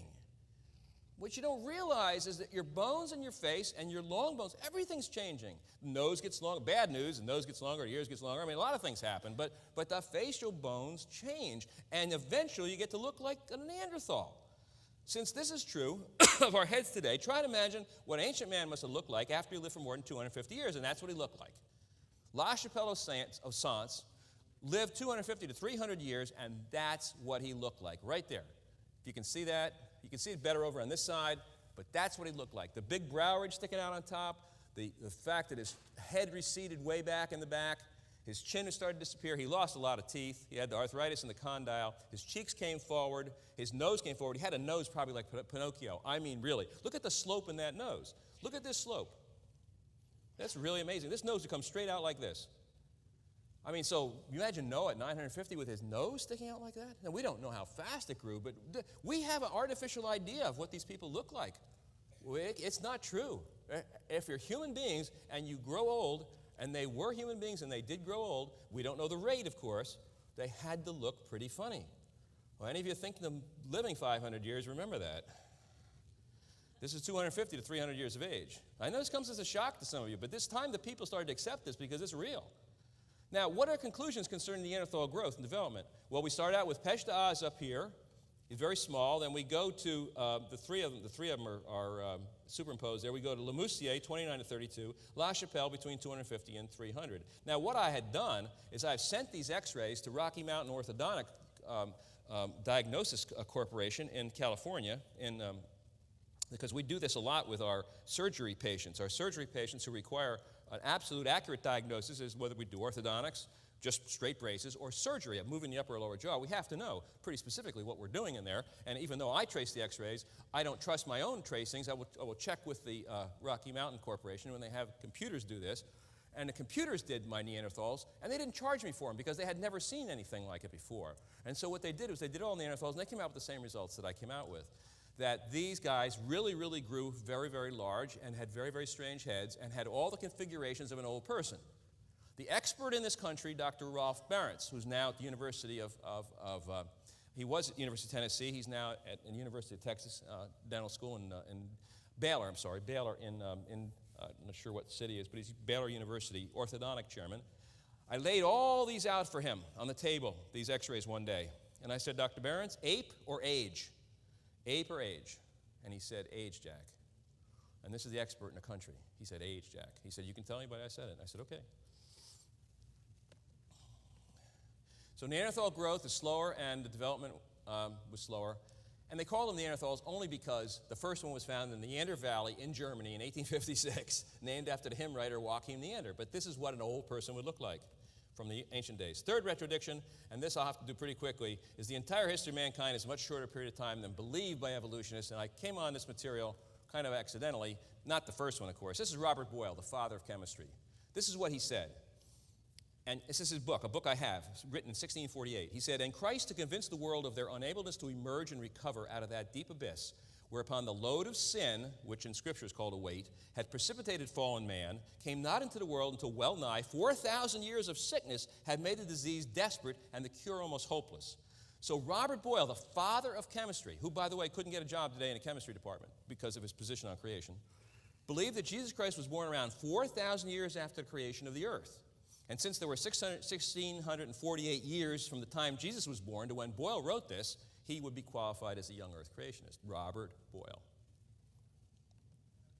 Neanderthal population statistics. There just aren't enough Neanderthals to cover the 400,000 years, 200 to 400,000 years. More than 10,000 generations of Neanderthals should have lived. The total individuals that we have are 500 to 600 and only 12 complete skeletons. And I'll tell you how they count. If they find 2 teeth, that could be 2 people, even though it could be from 2 sides of the same jaw.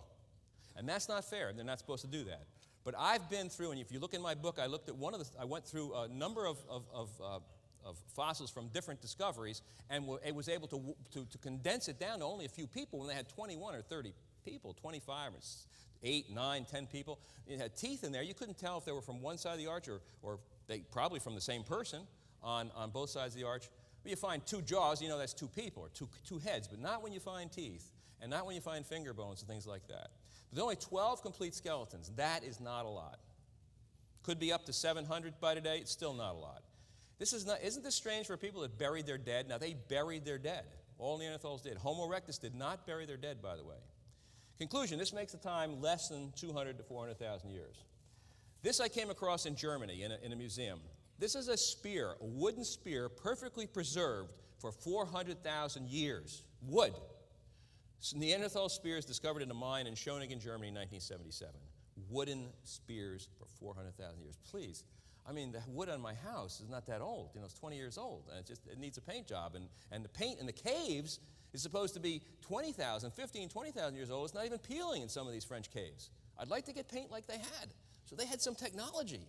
I'd like to have paint from those caves on my house, and wood like this spear. If it's 400, it can't be 400,000. But what I'm saying is everything is exaggerated. Exaggerated. Now here's to go along with some of Dennis's material. This is the picture that you'll see on Buried Alive. You'll see it on my website. You'll see it on Genesis Park. You'll see it on a number of websites have this. This is the dinosaur and the mammoth carving that we saw in the cave in France of the dinosaur on the left side and the mammoth on the right side when they're never supposed to have existed together. These 2 creatures came together in a battle one time, and whoever drew this, the confrontation, I call it, was in the cave called Bernafal, and it was a closed cave, because all caves are open, and when you find a cave that's closed, you know something's in there they don't want you to see, and so we went in, and the door was split open, and we didn't split it, somebody had split it open before us. There were some people in the cave with a little dog, and my whole family went in, and we went in this dark and drippy and muddy cave, and they could have been using it as part of their prehistoric amusement park, so to speak. I mean, it could have been used as a tourist attraction.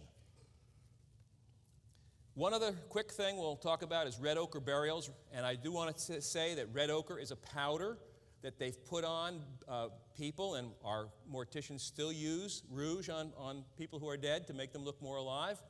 And even the ancient people did that, and they used a powder called red ochre. It was red hematite or iron hematite powder, and they would pour it on the bones, or they'd rub it in the skin, and when the flesh rotted, it would actually seep its way into the bones itself, and so you would see the red ochre in the bones. And so they have found this from Mesopotamian culture from around 5,000 to 3,000 years ago through Jericho. Now, these dates, of course, are surely way off. They found it there. They found it in Grimaldi. They found it in Dolci Vestinici in Czechoslovakia. I saw it in Peshta Oz, and I saw it in Swanscombe. Now, that's almost 400,000 years of one burial culture, and we know that's impossible. That's impossible. Let me show you. And the reason I say this is a real trick is another trick. It's like the white eyes of the ape that I showed you this morning. The red stuff was on the inside of the skull. And that's, of course, it would go in there if you had it painted all over the child's face or powdered all over the child's face. It would go inside the skull. And here it is, where those arrows are, that's where the red spots were. And this is red ochre between the roots of a Neanderthal, between the roots of his teeth. And that's red ochre. It's in La Farassie. It's been washed off the outside. I mean scrubbed. You don't see it on the outside of Neanderthal skulls. So the pictures you see in National Geographic and Time and all the books that are published, you won't see red ochre. And there's a very good reason, because they scrubbed it off. I saw the school skull, SKHUL, from Mount Carmel and Harvard, and I was in Harvard. I was in Stephen Jay Gould. I had a key to Stephen Jay Gould's lab for a week when he wasn't there. And I was going through all his bones and everything, and I'm looking for red ochre, and it's all washed off the outside, and the inside, there's red ochre. So somebody knows that red ochre burials can't go 400,000 years or can't go 300,000. I mean, what burial custom can go that long? So I started to put two and two together. I'd go back and think about it at night, and my kids, of course, accompanied me and say, Dad, this is impossible. Nobody can bury people with red ochre for that long and go from the Middle East all the way to Europe over that many years. That's just an absolute ridiculous presupposition, proposition. So red ochre has been washed off and not on the inside of the skulls. Now, if science was allowed to be unbiased, it would support the Bible. That's my contention. And I can tell you for a fact, after 25 years of going in these museums, in the Field Museum in Chicago, which I have not done a whole lot with my material in the Field Museum, I went through all, as I said to you this morning, the paleontology fossils, the Paleocene epic fossils from the tertiary period. I have lots of that material. I have Homo erectus. I have lots of material. I have never seen anything contradict the Bible. And I mean, I have tried. I have tried to contradict it. I have tried to see something wrong. I have never, and you can put me down for that quote, I have never seen anything contradict anything I've read in the Scriptures in the world of human paleontology. Thank you very much.